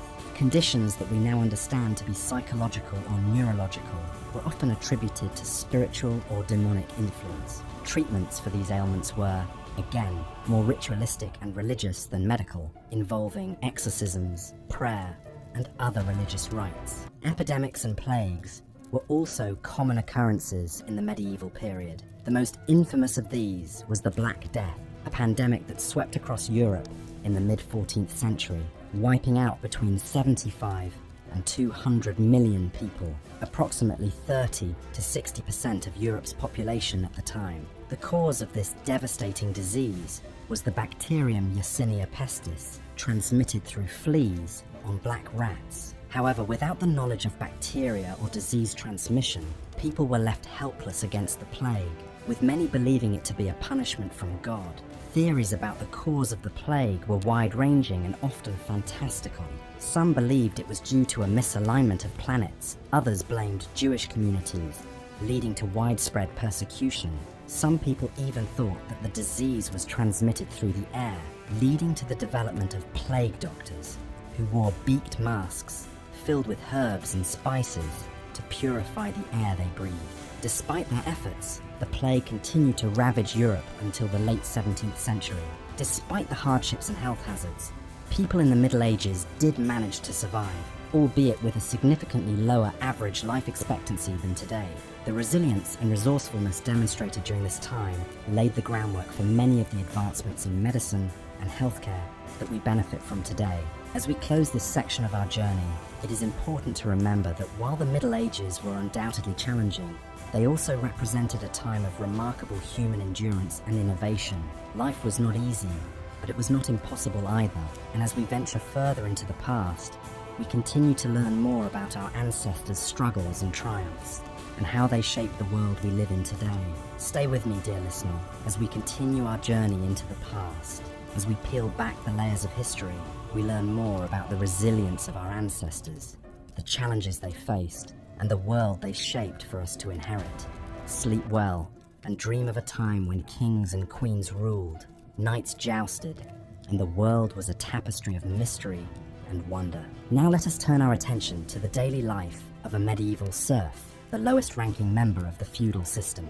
The life of a serf was filled with hardships and toil, a far cry from the romanticized notions of chivalry and courtly love that so often characterize our understanding of the Middle Ages. The day of a medieval serf began with the crowing of a rooster. Well before the sun rose, they were required to work long hours in the fields, starting early in the morning and ending late in the evening. The labor was grueling and the hours long, as the serfs were responsible for tilling, planting, and harvesting the crops that would sustain the entire manor. A serf's diet was humble and monotonous. They mainly consumed dark bread made from rye or barley, pottage, a type of thick soup made from grain, peas, or lentils, and ale. Meat was a luxury, seldom enjoyed. Instead, the serfs supplemented their diet with vegetables from their garden plot, and occasionally fish from the local river or stream. In terms of shelter, a medieval serf's home was simple and rudimentary. It was often a one-room structure made of wattle and daub, with a thatched roof. Inside, there were few furnishings: a rough-hewn table, some stools, perhaps a chest for storing clothes and valuables. There was no glass in the windows, and the floor was simply the bare earth, covered with straw or reeds for insulation. Despite the hardships they faced, serfs had a rich cultural life. They celebrated the changing of the seasons and the agricultural calendar with festivities and feasts. Music, dance, and storytelling were also an integral part of their lives. For serfs, the church was the center of community and spiritual life. They were obliged to attend Mass every Sunday and on holy days, providing them a respite from their labor. Religion offered them hope for a better life in the hereafter, and the church acted as a unifying force, binding the community together. However, serfdom was not a static condition. There were different ways in which a serf could gain freedom. Some bought their way out of serfdom, while others were set free by their lords as a reward for exceptional service. In some cases, a serf could also gain freedom by escaping to a city and living there for a year and a day without being claimed by their lord. The life of a serf was a life of unending toil and hardship. However, it was also a life of community, of shared experiences, of resilience in the face of adversity. It's important to remember that despite the challenges they faced, medieval serfs were not merely passive victims of their circumstances. They found ways to survive, to create joy, to forge connections with their fellow serfs, and to carve out a sense of identity amidst the constraints of their status. As we conclude this section, let us reflect on the resilience of these individuals who lived in a time so different from our own. Let us also remember that the strength of the human spirit is not confined to any particular era or social class. It is a universal quality, as timeless as history itself.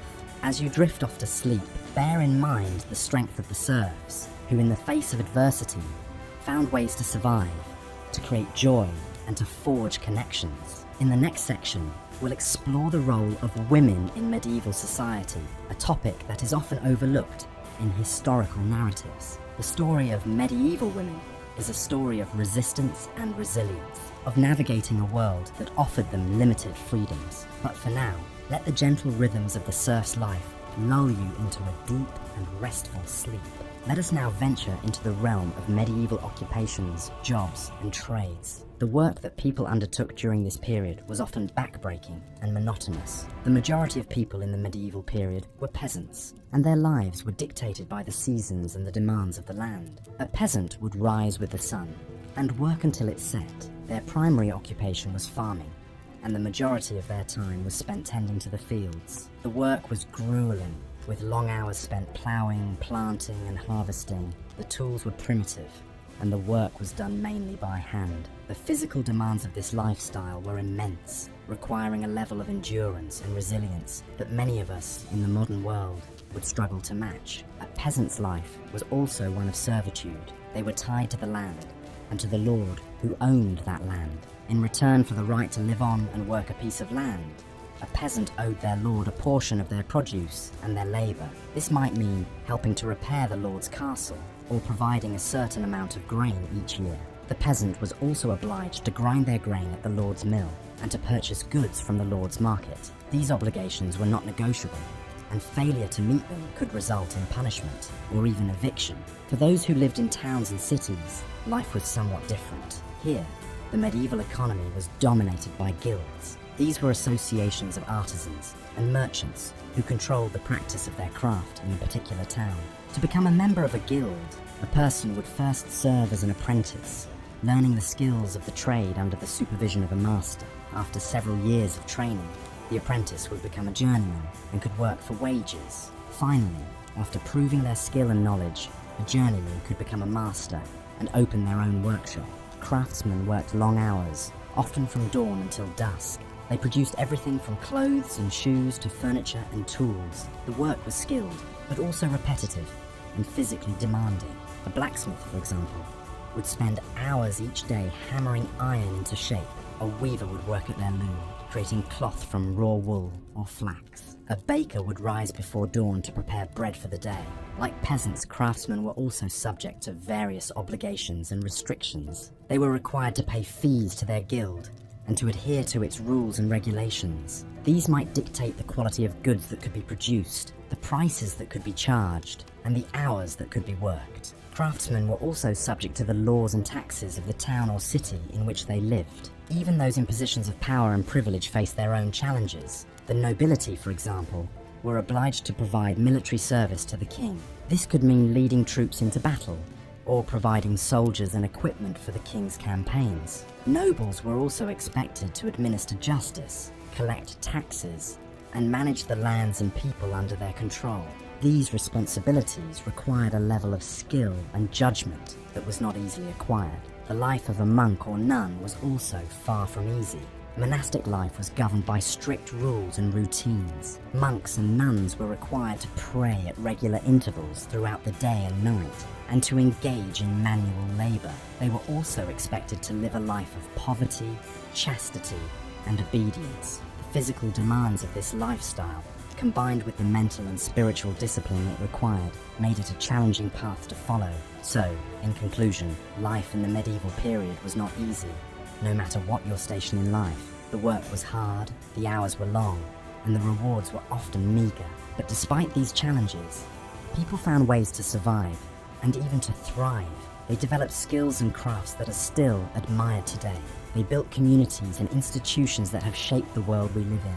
And they left a legacy that continues to fascinate and inspire us. As we lay here, drifting into sleep, let us take a moment to appreciate the strength and resilience of our medieval ancestors. Their lives may have been hard, but they were also rich and meaningful in their own ways. As we journey back to medieval times, we find ourselves in the midst of a bustling town. The air is dense with the aroma of freshly baked bread, the sound of blacksmith hammers striking metal, and the hum of a busy market. Yet beneath this seemingly idyllic facade, a harsh reality lurked that dictated the rhythm of everyday life. Let's step into the shoes of a common peasant. As a serf, you would be part of the lowest social class, bound to the land and subject to the will of the local lord. Your day would start before sunrise, as the cock crowed, signaling the start of your labor. You'd likely live in a small, simple home made of wattle and daub, with a thatch roof, a far cry from the comforts of modern living.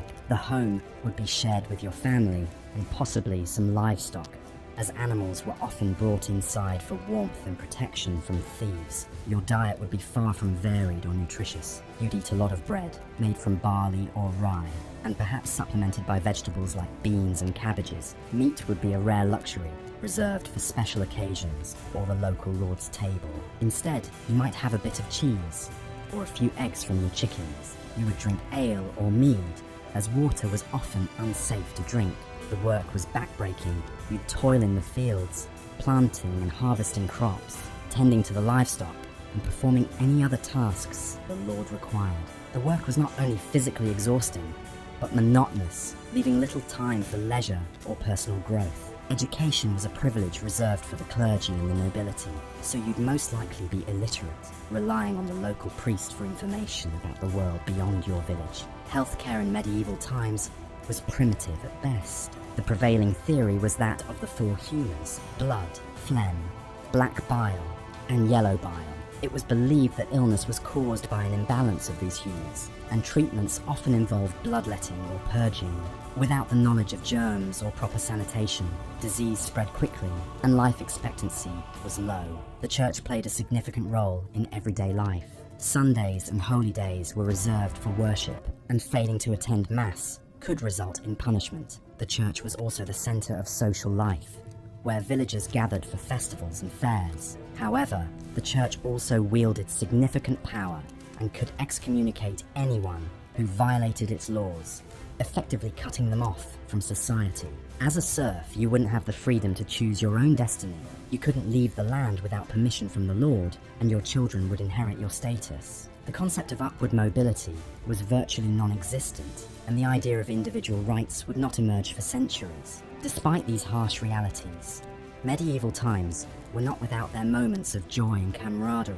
There were festivals and feasts, celebrations of the changing seasons, and the simple pleasure of a job well done. Music, dance, and storytelling were integral parts of the culture, providing respite from the hardships of everyday life.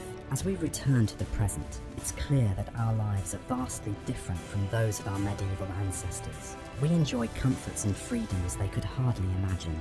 Yet, it's also worth remembering the resilience and determination of these people who lived and loved, worked and played in a world so different from our own. Their stories remind us of the human capacity to adapt and endure, to find joy in the midst of hardship, and to create a sense of community and purpose, even in the most challenging circumstances. As we continue our journey through the daily life of a person in the medieval period, let's turn our attention to the aspect of health and medicine. If you were living in medieval times, you might find the healthcare system significantly different from what we know today. The understanding of disease, its causes and treatment was extremely limited, and life expectancy was short due to various health problems. The knowledge of anatomy was rudimentary at best. The practice of dissecting human bodies to understand their workings was considered taboo and often illegal, leaving many physicians to guess at the inner workings of the human body. This lack of understanding led to many misconceptions and misdiagnoses. The belief in the four humours, black bile, yellow bile, phlegm, and blood, was prevalent. These were thought to be bodily fluids that needed to be in balance for a person to stay healthy. Any imbalance was considered the root cause of all diseases and illnesses. In terms of treatment, bloodletting was a common practice. The idea was to drain the body of excess bad humours. Leeches were often used for this purpose. In today's medical understanding, this practice is largely considered harmful and ineffective, but in medieval times, it was a widely accepted form of treatment, often leading to weakness and sometimes death due to loss of blood. Hygiene, or the lack thereof, was another factor that would make it hard for a modern person to survive in medieval times. Bathing was not a regular practice and was often considered an indulgence. The concept of germs and sanitation was not understood, leading to widespread diseases. The Black Death, a plague that wiped out a third of Europe's population in the 14th century, is a stark testament to this lack of sanitation and understanding of disease transmission. Medieval diet also played a significant role in the health of the people. The lower classes subsisted on a diet of mostly grain, like barley and rye, with little meat or fresh fruit and vegetables. This lack of a balanced diet often led to malnutrition, weakening the immune system and making people more susceptible to diseases. Dentistry, too, was a field in its infancy. Tooth decay was a common problem, often leading to dangerous infections. Without the understanding of dental hygiene and effective treatments, toothaches were often a lifelong issue for many.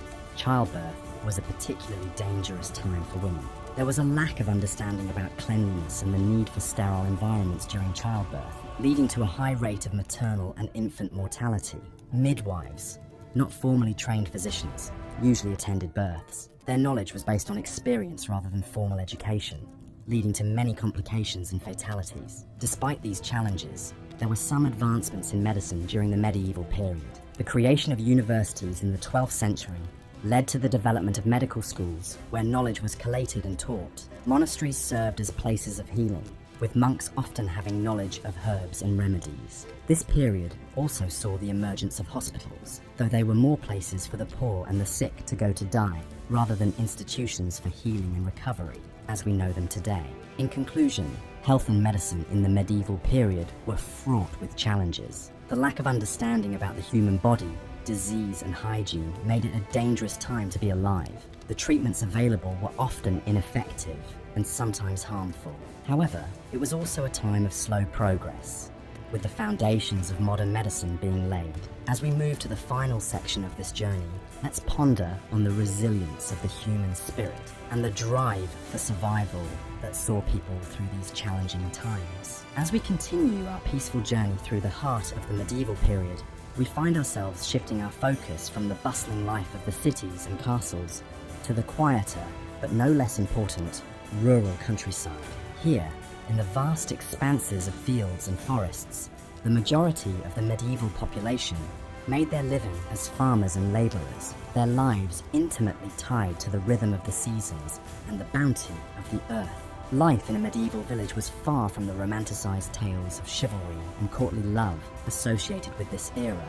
It was characterised by a simplicity and routine that, for many modern individuals, would be unbearably monotonous. The day for a medieval peasant would begin at dawn with the crowing of the roosters. After a simple breakfast, often consisting of bread, cheese, and weak ale, they would head out to the fields for a long day of labour. The agricultural practices of the medieval period were rudimentary by today's standards. Without the benefit of modern machinery, every task was performed by hand. Ploughing, sowing, weeding, and harvesting were all physically demanding activities that required strength, endurance, and a great deal of patience. Despite their hard work, the yield from their labour was often meagre. Poor soil quality, unpredictable weather, and rampant crop diseases meant that failure and famine were constant threats. The diet of a medieval peasant was similarly austere. They subsisted primarily on a diet of bread, porridge, and vegetables, with occasional small amounts of cheese and meat. The monotony of their diet was occasionally broken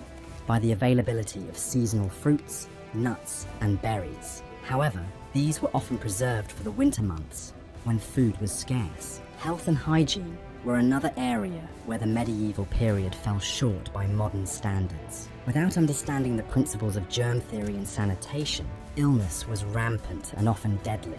Child mortality rates were high, and life expectancy was low. Common ailments like toothaches, colds, and digestive issues were often treated with a mix of folk remedies and superstition. More serious illnesses, like the plague, could wipe out entire communities. Despite these hardships, the life of a medieval peasant was not without its small joys and comforts. The village was a close-knit community where everyone knew each other, and social activities like dances, feasts, and fairs provided much-needed relief from the daily grind. The church, too, was a central part of village life, providing spiritual comfort and a sense of order in a world that was often chaotic and unpredictable. The medieval period was also a time of innovation and progress in many areas. Advances in technology, such as the heavy plough and the horse collar, made farming more efficient. The establishment of guilds and the development of trade routes helped stimulate economic growth. The construction of cathedrals, castles, and universities reflected the period's artistic and intellectual achievements. Yet, for all its progress, the medieval world was a place of profound inequality. The feudal system, which governed social and economic relations, was heavily weighted in favour of the nobility and the clergy. Peasants had few rights and little opportunity for social mobility. Their lives were defined by their labour, and their status was determined by their birth. Reflecting on the realities of life in the medieval period, it's easy to understand why we, as modern individuals, might find it difficult to last a day in this era. The physical demands, the lack of comfort, the constant uncertainty. These challenges would test even the most resilient among us. Yet there is also a certain beauty in this simplicity, a reminder of the resilience and adaptability of the human spirit. As we drift further into the tranquil embrace of sleep, let us carry with us this sense of gratitude for the comforts and conveniences of our modern life, and a newfound appreciation for the trials and triumphs of our medieval ancestors. As our journey through the annals of history continues, we find ourselves delving into an era of knights, castles, and feudal society, the medieval times. Picture yourself, if you will, transported back through the centuries. landing in a world far removed from the one we inhabit today. It's a time of stark contrasts, where the wealthy live in fortified castles while the poor toil in the fields. It's a time where the church wields immense power, and one's fate is often dictated by the whims of their lord. As we begin to explore this fascinating era, we can start to understand why the comforts and conveniences we take for granted today would make it incredibly challenging for a contemporary person to survive a day in medieval times. Firstly, let's consider the living conditions. If you were a peasant, which was the most likely scenario, given that the vast majority of people belong to the peasant class, your dwelling would be a small, one-room cottage. This cottage, made of wattle and daub, a mixture of mud, straw, and manure, would be shared with both your family and your animals. The floor would be strewn with straw and covered in animal dung, while the air would be thick with the smell of smoke from the central hearth. A far cry from our modern houses, with separate rooms, indoor plumbing, and central heating. Then there's the matter of food. If you were a peasant, your diet would consist largely of pottage, a type of thick stew made from whatever vegetables were in season, along with some grain, perhaps barley or oats. Meat would be a rare luxury, and fresh fruit and vegetables would be scarce during the long winter months. Fast food, convenience meals, and the abundance of food we enjoy today would be unimaginable in the medieval era. The daily routine would be grueling. As a peasant, you would be expected to work the fields from dawn until dusk, regardless of the weather. There would be little time for leisure or relaxation, and your duties would extend beyond farming to include tasks such as repairing the Lord's Road or building his castle. This is a stark contrast to our modern work-life balance, where we have the luxury of weekends, holidays, and the ability to work from home. Healthcare, or rather the lack thereof, is another factor that would make survival in the medieval times challenging. Without our modern understanding of germs and disease, medieval doctors often resorted to dubious treatments such as bloodletting and leech therapy. Add to this a lack of sanitation and the prevalence of diseases such as the plague, and it's clear that staying healthy in the medieval era would be a formidable task. In addition to these physical challenges, there would also be social and cultural obstacles to navigate. As a peasant, your life would be governed by the will of the lord of the manor. You could be called upon to fight in his wars, and your life would be subject to the whims of his justice. The concept of individual rights and freedoms, which we take for granted today, would be largely absent in the medieval era. And let's not forget about the influence of the church. In the medieval times, the church was not just a place of worship, but also a significant political and social institution. The church dictated moral standards, influenced laws, and even played a role in education. The concept of religious freedom, as we understand it today, would be alien in this context. Lastly, consider the lack of technological conveniences. Without electricity, there would be no lighting after sunset except for candles or oil lamps. There would be no telephones, no internet, no cars or trains, and certainly no smartphones or computers. Even simple tasks such as washing clothes or preparing food would be labor-intensive and time-consuming. In conclusion, while the medieval era is a fascinating period to study, it's clear that the harsh living conditions, the lack of modern conveniences, and the rigid social structures would make it incredibly difficult for a person from our time to survive a day in this era. But as we continue to delve deeper into this period, we'll gain a greater appreciation for the resilience and ingenuity of our ancestors, who not only survived, but thrived in these challenging times. So, as you drift off to sleep tonight, spare a thought for our medieval ancestors and take a moment to appreciate the comforts and conveniences of our modern world. And remember, history is not just about understanding the past, but also about gaining perspective on the present. Good night. As the early morning fog lifts slowly from the cobblestone streets, we find ourselves in a bustling medieval town centre. The air is filled with noise, the clatter of horse hooves, the chatter of townsfolk, the hammering of blacksmiths, and the cry of street vendors.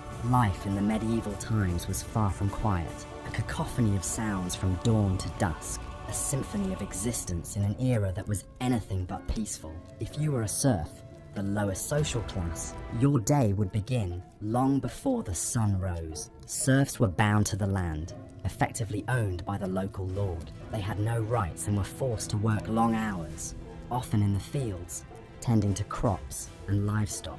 Despite the backbreaking labor, serfs were not paid.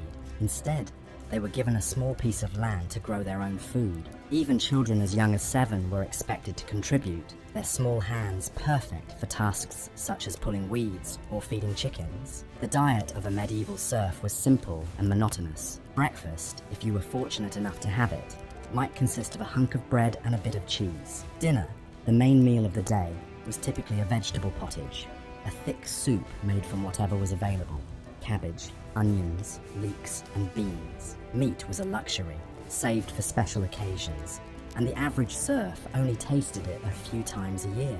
Hygiene, or the lack thereof, was another challenge of medieval life. Baths were infrequent, with most people washing just their hands and face. This lack of personal hygiene, combined with unsanitary living conditions, led to a multitude of health problems. Fleas and lice were common, as were skin diseases and infections. It's no surprise that the average life expectancy was only around 30 years. Medieval towns were not only noisy and dirty, they were also dangerous places to live. Without a police force, crime was rampant and punishment was harsh. Thieves could be publicly humiliated in the stocks, while more serious crimes could result in execution. Fire was another ever-present danger. Most buildings were made of wood and packed closely together, so a single spark could result in a devastating blaze. For the nobility, life was considerably more comfortable, but it had its own set of challenges. The noble class was expected to provide military service to the king, which often meant leaving home for months at a time. Women in the noble class had a little more freedom than their peasant counterparts, but they were still expected to marry for political advantage and produce heirs. Medieval life was a constant struggle for survival, from the backbreaking labor of serfs to the political maneuvering of nobility.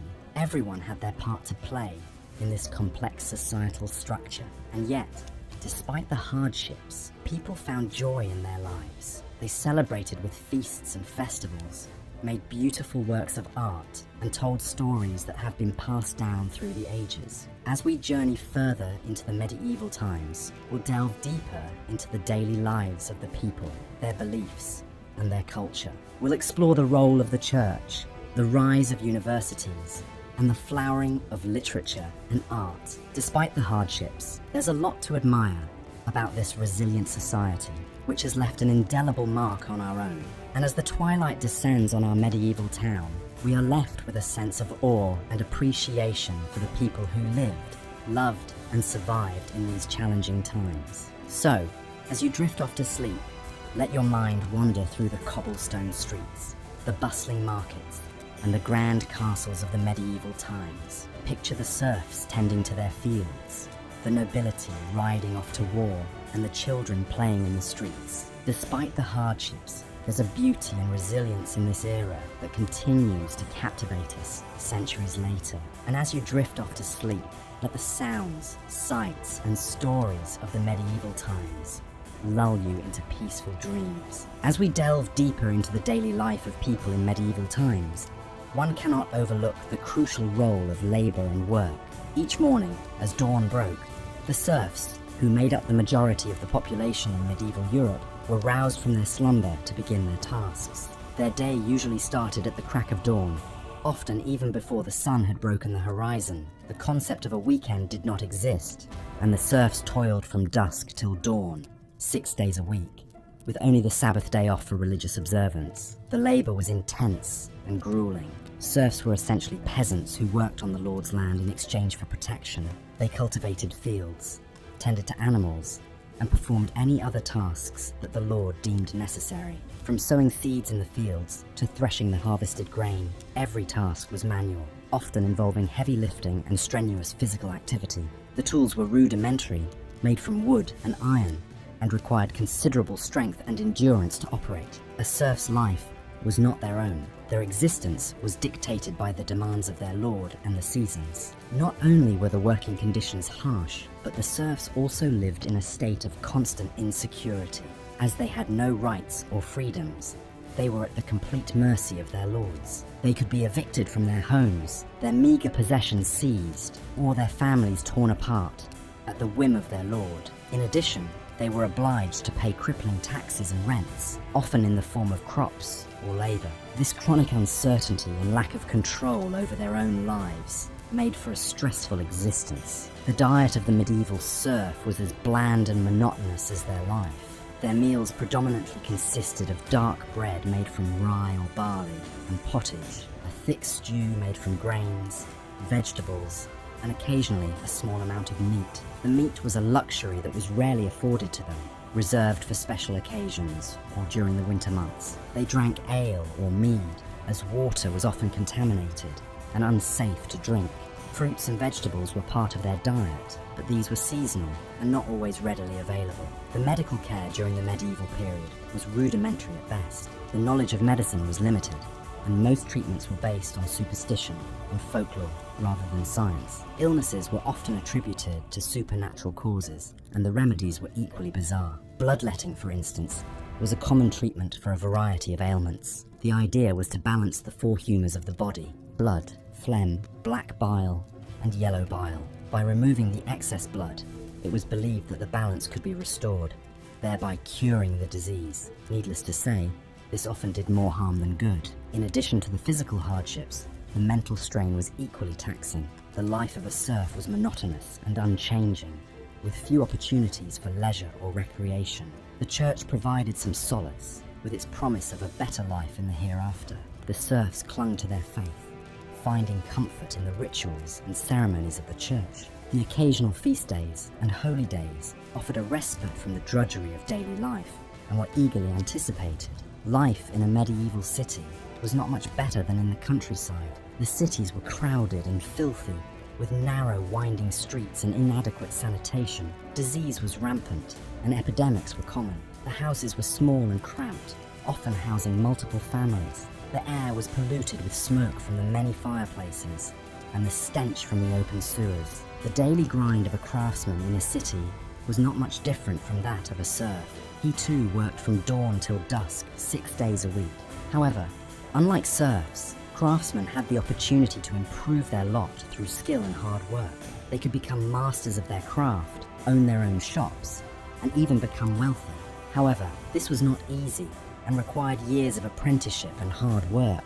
In conclusion, life in the medieval times was a constant struggle for survival. Whether you were a serf toiling in the fields or a craftsman plying your trade in a city, the daily grind was grueling. The harsh working conditions, poor diet, inadequate medical care, and constant insecurity made life in the medieval times extremely challenging, to say the least. One cannot help but feel a sense of relief and gratitude for the comforts and conveniences of modern life.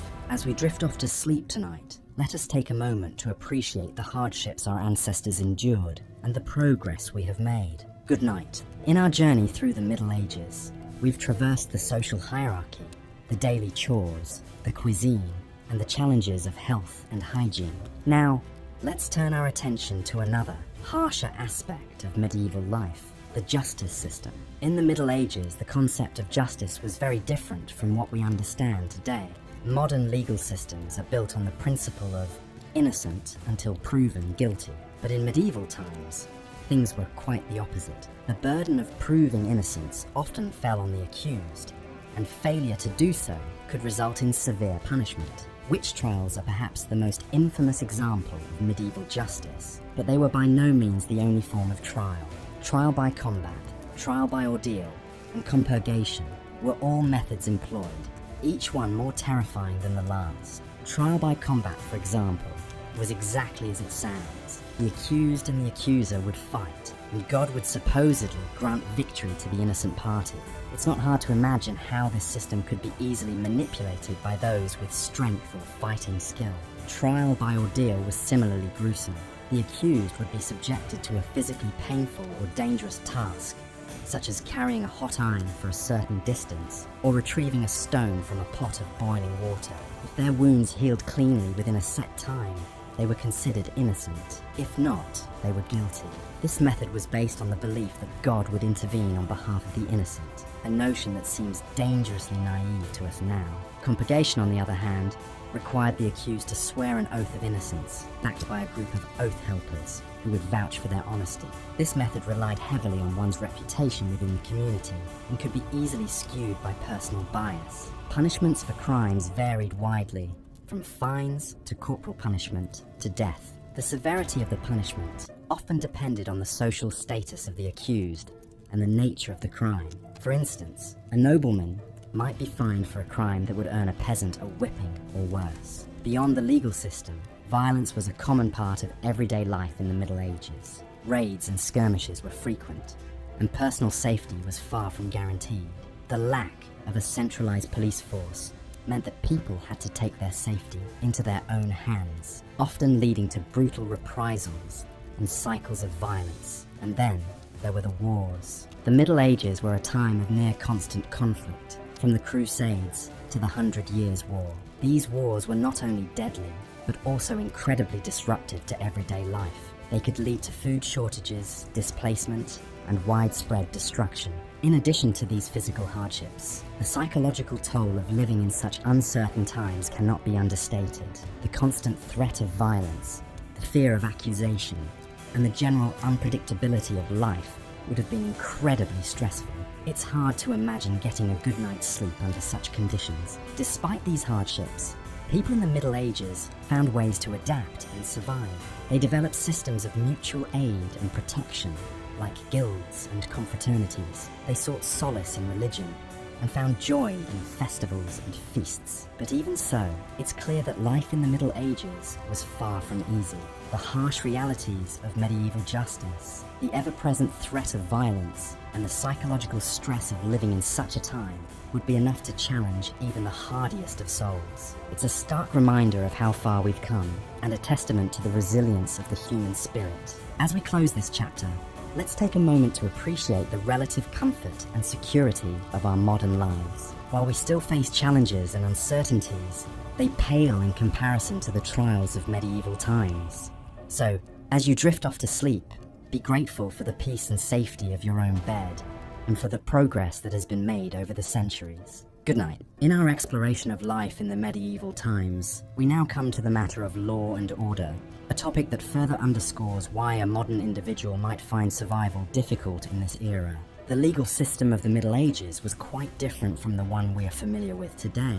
Rather than being a unified, codified structure, it was a patchwork of local laws and customs, overlaid with the edicts of lords, kings, and the church. This system was often arbitrary and harsh, reflecting the harsh realities of medieval life. In many ways, the medieval legal system was a reflection of the feudal system that dominated the political landscape.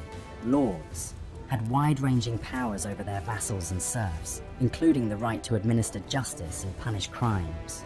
They often acted as judge, jury, and executioner, and their decisions could be influenced by personal biases or vendettas. Moreover, justice was often meted out in public spectacles designed to deter others from committing crimes, a far cry from our modern ideas of due process and the right to a fair trial. In addition to this, there were a number of punishments and penalties that could be imposed for various crimes, many of which were incredibly harsh by today's standards. For example, thieves could be branded or mutilated, while murderers might be sentenced to death by hanging or beheading. Even lesser offences, such as slander or defamation, could result in public humiliation or corporal punishment. And while we're on the topic of crime, let's not forget about the concept of trial by ordeal. This was a practice whereby the accused was subjected to a physically dangerous or painful test to determine their guilt or innocence. The idea was that God would intervene to protect the innocent and punish the guilty. For instance, in the ordeal of hot iron, the accused was made to carry a red-hot piece of iron. If their hand healed cleanly within a certain period of time, they were deemed innocent. If not, they were found guilty. The church also played a significant role in the medieval legal system. Ecclesiastical courts, which were run by the church, dealt with cases involving clergy members, as well as certain types of moral offences. These courts followed their own set of rules, known as canon law, which was based on biblical teachings and the writings of church fathers. Penalties could range from excommunication to penance, such as fasting or making a pilgrimage. Yet despite its many flaws and harshness, the medieval legal system did have some redeeming qualities. For instance, it recognized the concept of sanctuary, which allowed criminals to seek refuge in a church and be protected from arrest. This offered a route to mercy and forgiveness, in line with Christian teachings of the time.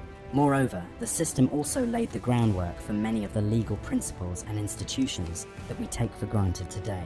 For example, the Magna Carta, a landmark document signed in 1215, established the principle that the king was subject to the law, not above it. This marked a significant step towards the rule of law, a concept that is central to our modern legal system. So, while the medieval legal system was undoubtedly harsh and unpredictable, it was also a product of its time, reflecting the social norms and religious beliefs of the period. And while most of us would undoubtedly struggle to navigate its complexities and deal with its brutalities, it's also worth remembering that it was part of a broader historical process, one that eventually led to the development of more fair and equitable systems of justice. It's a reminder that, for all its brutality and unfairness, the past can also be a source of learning and growth. In our next section, we'll delve into the world of medieval warfare, another aspect of life in the Middle Ages that would certainly pose challenges for a modern individual.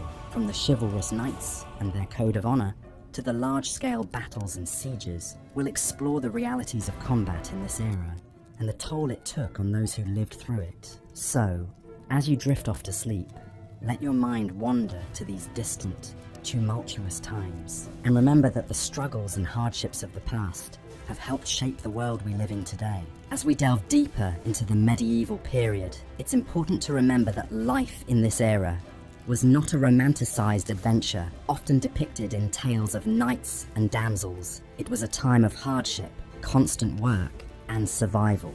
Let's explore further. Imagine waking up at the crack of dawn, not to the sound of a blaring alarm clock, but to the crowing of a rooster or the tolling of a church bell. Your bed would be a straw pallet, shared with other family members for warmth. You would rise, rubbing sleep from your eyes, and start your day of strenuous labor. This would be your daily routine, 7 days a week. There were no weekends, holidays, or vacations in medieval times. The concept of leisure time was alien, and the day was strictly divided into periods of work, prayer, and sleep.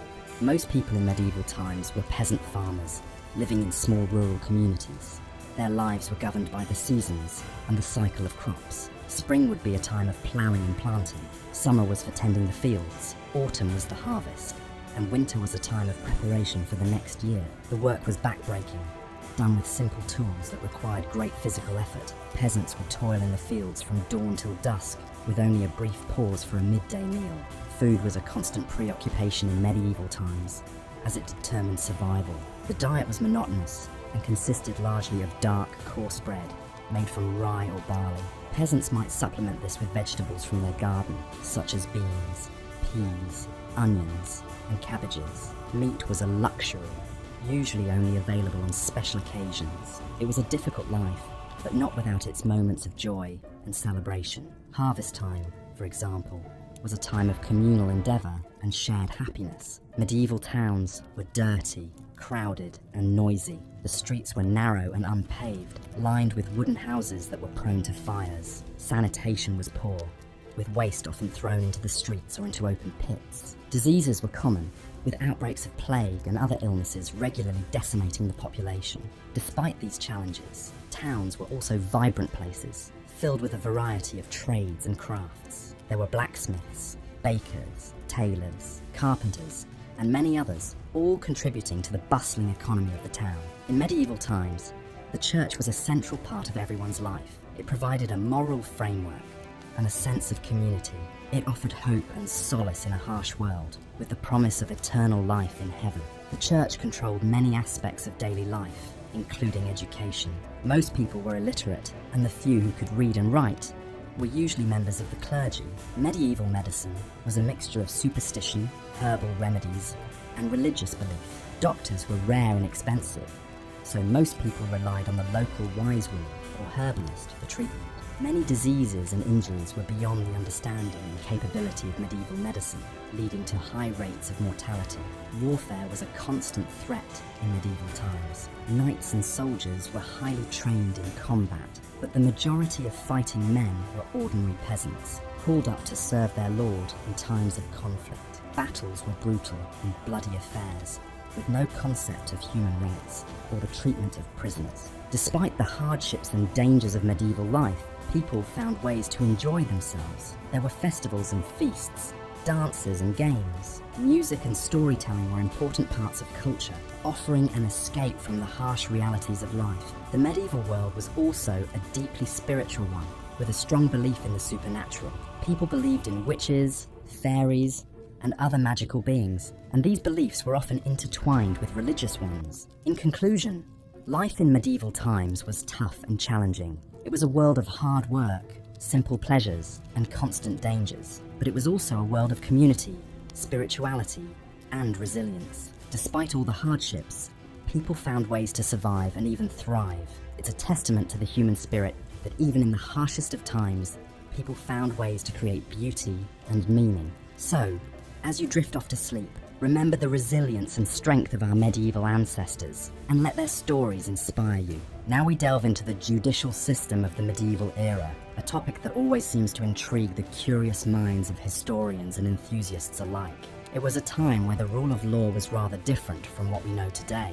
The very concept of innocent until proven guilty was almost foreign, and the methods for determining guilt were, quite frankly, bizarre and sometimes brutal. In the absence of any advanced scientific methods to investigate a crime, medieval societies relied on superstition and divine intervention to dispense justice. The concept of trial by ordeal was widely used in these times. If an individual was accused of a crime, they had to undergo a physically challenging, sometimes life-threatening task to prove their innocence. The ordeal could involve carrying a red-hot iron bar, plunging a hand into boiling water, or even sinking or floating in a body of water. The latter based on the belief that water, being a holy substance, would reject a guilty person, causing them to float. The medieval judicial system also heavily relied on compurgation, a process where an accused person could swear an oath of innocence, backed up by a group of oath helpers. These individuals, usually friends, family, or community members, would essentially vouch for the accused's character. If the accused was able to assemble enough oath helpers, they could potentially be acquitted of the crime they were charged with. However, the reliability of such a system is questionable, as biases and personal relationships could easily influence the outcome. Feudal lords, who had been given land by the king, were often responsible for maintaining law and order within their territories. They held their own courts and meted out punishments as they saw fit. This could mean a lack of consistency in sentencing, with punishments varying greatly from one region to another, and the possibility of a lord's personal biases affecting the outcome. Punishments in the medieval era were usually severe and public, designed to deter potential criminals. The stocks, the pillory, and public floggings were common forms of punishment for minor offences. For more serious crimes, the guilty were subjected to hanging, beheading, or being burned at the stake. Despite the harsh and often unpredictable nature of the medieval judicial system, there was an attempt to establish a more uniform system of law in the 12th century. This was the birth of the common law system, which is still the basis of the legal system in many English-speaking countries today. King Henry II of England played a crucial role in this development. He established a system of royal courts that travelled around the country, hearing cases and enforcing the same set of laws everywhere they went. This meant that the same laws and punishments applied to everyone, regardless of where they lived, and it provided a much-needed consistency in the law. However, the common law system was far from perfect. It was still heavily influenced by the whims of the king or his appointed judges, and the concept of a fair trial as we understand it today was still far off. Nevertheless, it was a significant step towards the modern judicial system we are familiar with. Thus, we can see that living in medieval times was not for the faint-hearted. The societal norms, the harsh living conditions, and the brutal judicial system would have made everyday life a struggle. The uncertainty and unpredictability of the law, combined with the heavy reliance on superstition and divine intervention would have added a constant sense of dread and fear. The medieval era was indeed a time of darkness and hardship, but it was also a time that laid the foundations for many aspects of our modern society. The development of the common law system, despite its flaws, was a crucial step towards the establishment of a fair and consistent judicial system. As we close our eyes and drift off to sleep, we can appreciate the comforts and conveniences of our modern lives. We can feel grateful for the progress we've made as a society and look forward to a future where justice is not determined by the heat of an iron bar or the depth of a body of water, but by the strength of evidence and the pursuit of truth. As the day in the life of a medieval person continues, the sun reaches its zenith, casting long, dark shadows across the cobblestone streets. The medieval town is at the height of its hustle and bustle as people go about their daily chores. The air is thick with the smell of livestock, firewood, and the tantalizing aroma of freshly baked bread from the local bakery. The bakery itself is a hive of activity, with the baker's apprentices kneading dough, stoking the ovens, and the master baker overseeing it all. His practiced eye would scan each loaf, ensuring it meets the strict quality standards of the time. Bread was not just a staple food in medieval times. It was also used as a plate, known as a trencher. After the meal, the trencher, soaked with gravy and sauces, was consumed or given to the poor. Meanwhile, in the bustling marketplace, traders from far-off lands would sell their exotic wares. Spices like pepper, cinnamon, cloves, and ginger, considered a luxury in medieval times, would be displayed in small, ornate boxes, their fragrant aroma tantalizing passers-by. Merchants would loudly advertise their goods, competing with each other to attract customers. The marketplace was also a place where news and gossip were exchanged, adding a social dimension to the commerce of the day. At the edge of the town, the local blacksmith would be hard at work. The rhythmic sound of his hammer striking metal would echo through the streets. The blacksmith's role was crucial in a medieval town. They made and repaired everything from horseshoes to weaponry, from tools to nails. The blacksmith was often a respected figure, not just for his essential skills, but also because he worked with fire and metal, elements that were thought to have mystical properties. For the children of the town, life was not all play and no work. Children as young as 7 would be expected to help their parents with tasks such as gathering firewood, taking care of animals, and helping in the fields. Yet, they would also find time for games. Children in medieval times played a variety of games, many of which are still enjoyed today.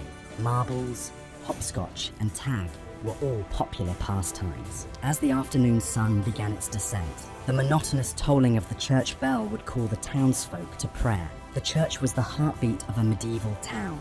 Not only was it a place of worship, but also a community centre where important decisions were made and disputes were settled. The clergy not only provided spiritual guidance, but also education, as the ability to read and write was limited to a privileged few. At the local castle, the lord and his lady would be involved in managing their estate. The lord was responsible for providing protection to his people and maintaining law and order. He would also have judicial duties, presiding over court cases brought before him. The lady of the castle had her own responsibilities, which included managing the household, supervising servants, and overseeing the preparation of meals. As the day drew to a close, the taverns would begin to fill, with patrons seeking a reprieve from the day's work.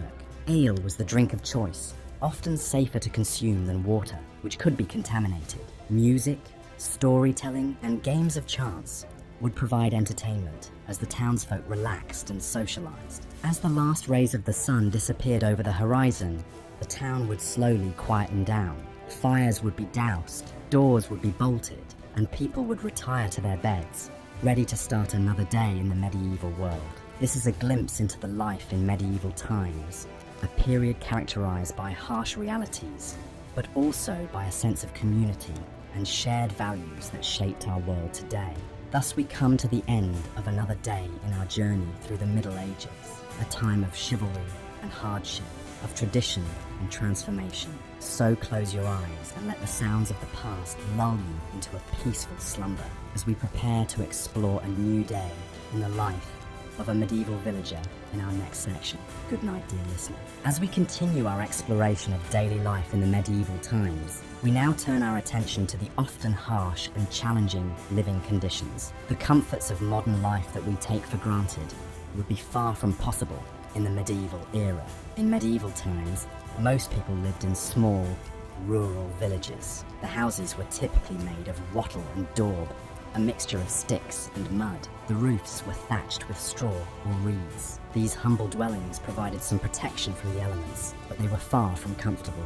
There were no glass windows, only shutters that could be closed to keep out the cold. The floors were simply compacted earth, covered in straw to provide some insulation. Within these homes, families lived in close quarters. Privacy was a luxury few could afford. In most cases, the entire family would sleep in the same room, often in the same bed. Furniture was sparse, consisting of a table, perhaps a few benches or stools, and a chest for storing belongings. Life was dictated by the rhythms of nature. People rose with the sun and went to bed when it set. They ate what they could grow or raise themselves. The diet was predominantly plant-based, with a heavy reliance on grains. Bread was the staple food, supplemented by vegetables, fruits, and occasionally meat. Medieval people had to be self-reliant. They made their own clothes, grew their own food, and built their own homes. They had to know how to care for animals, mend fences, and repair tools. Every member of the family had a role to play, from the youngest child to the oldest adult. Healthcare, as we understand it today, did not exist. People relied on a mixture of folk remedies, herbal medicines, and religious rituals to treat illness. Disease was a constant threat, made worse by poor sanitation and a lack of understanding about how diseases spread. Plagues and epidemics were common, and mortality rates were high. The concept of leisure time was also foreign to the medieval mind. Every waking hour was consumed by the struggle to survive. There were no weekends, no holidays, and no vacations. Entertainment was limited to occasional feasts or festivals, often linked to religious holidays.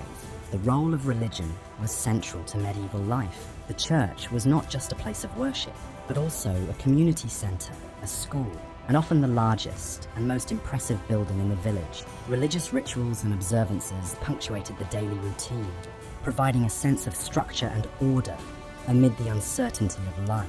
Despite these hardships, people in the medieval times found ways to endure and even to thrive.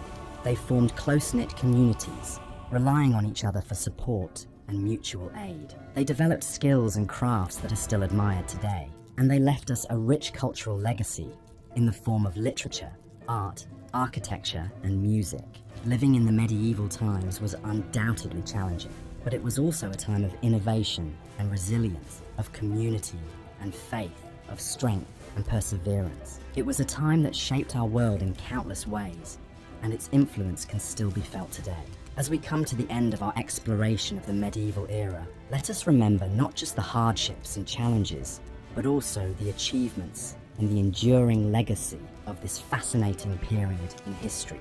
As we drift off to sleep, we can take comfort in the knowledge that we are the beneficiaries of centuries of human ingenuity and resilience, and that we stand on the shoulders of those who came before us. Good night and sleep well.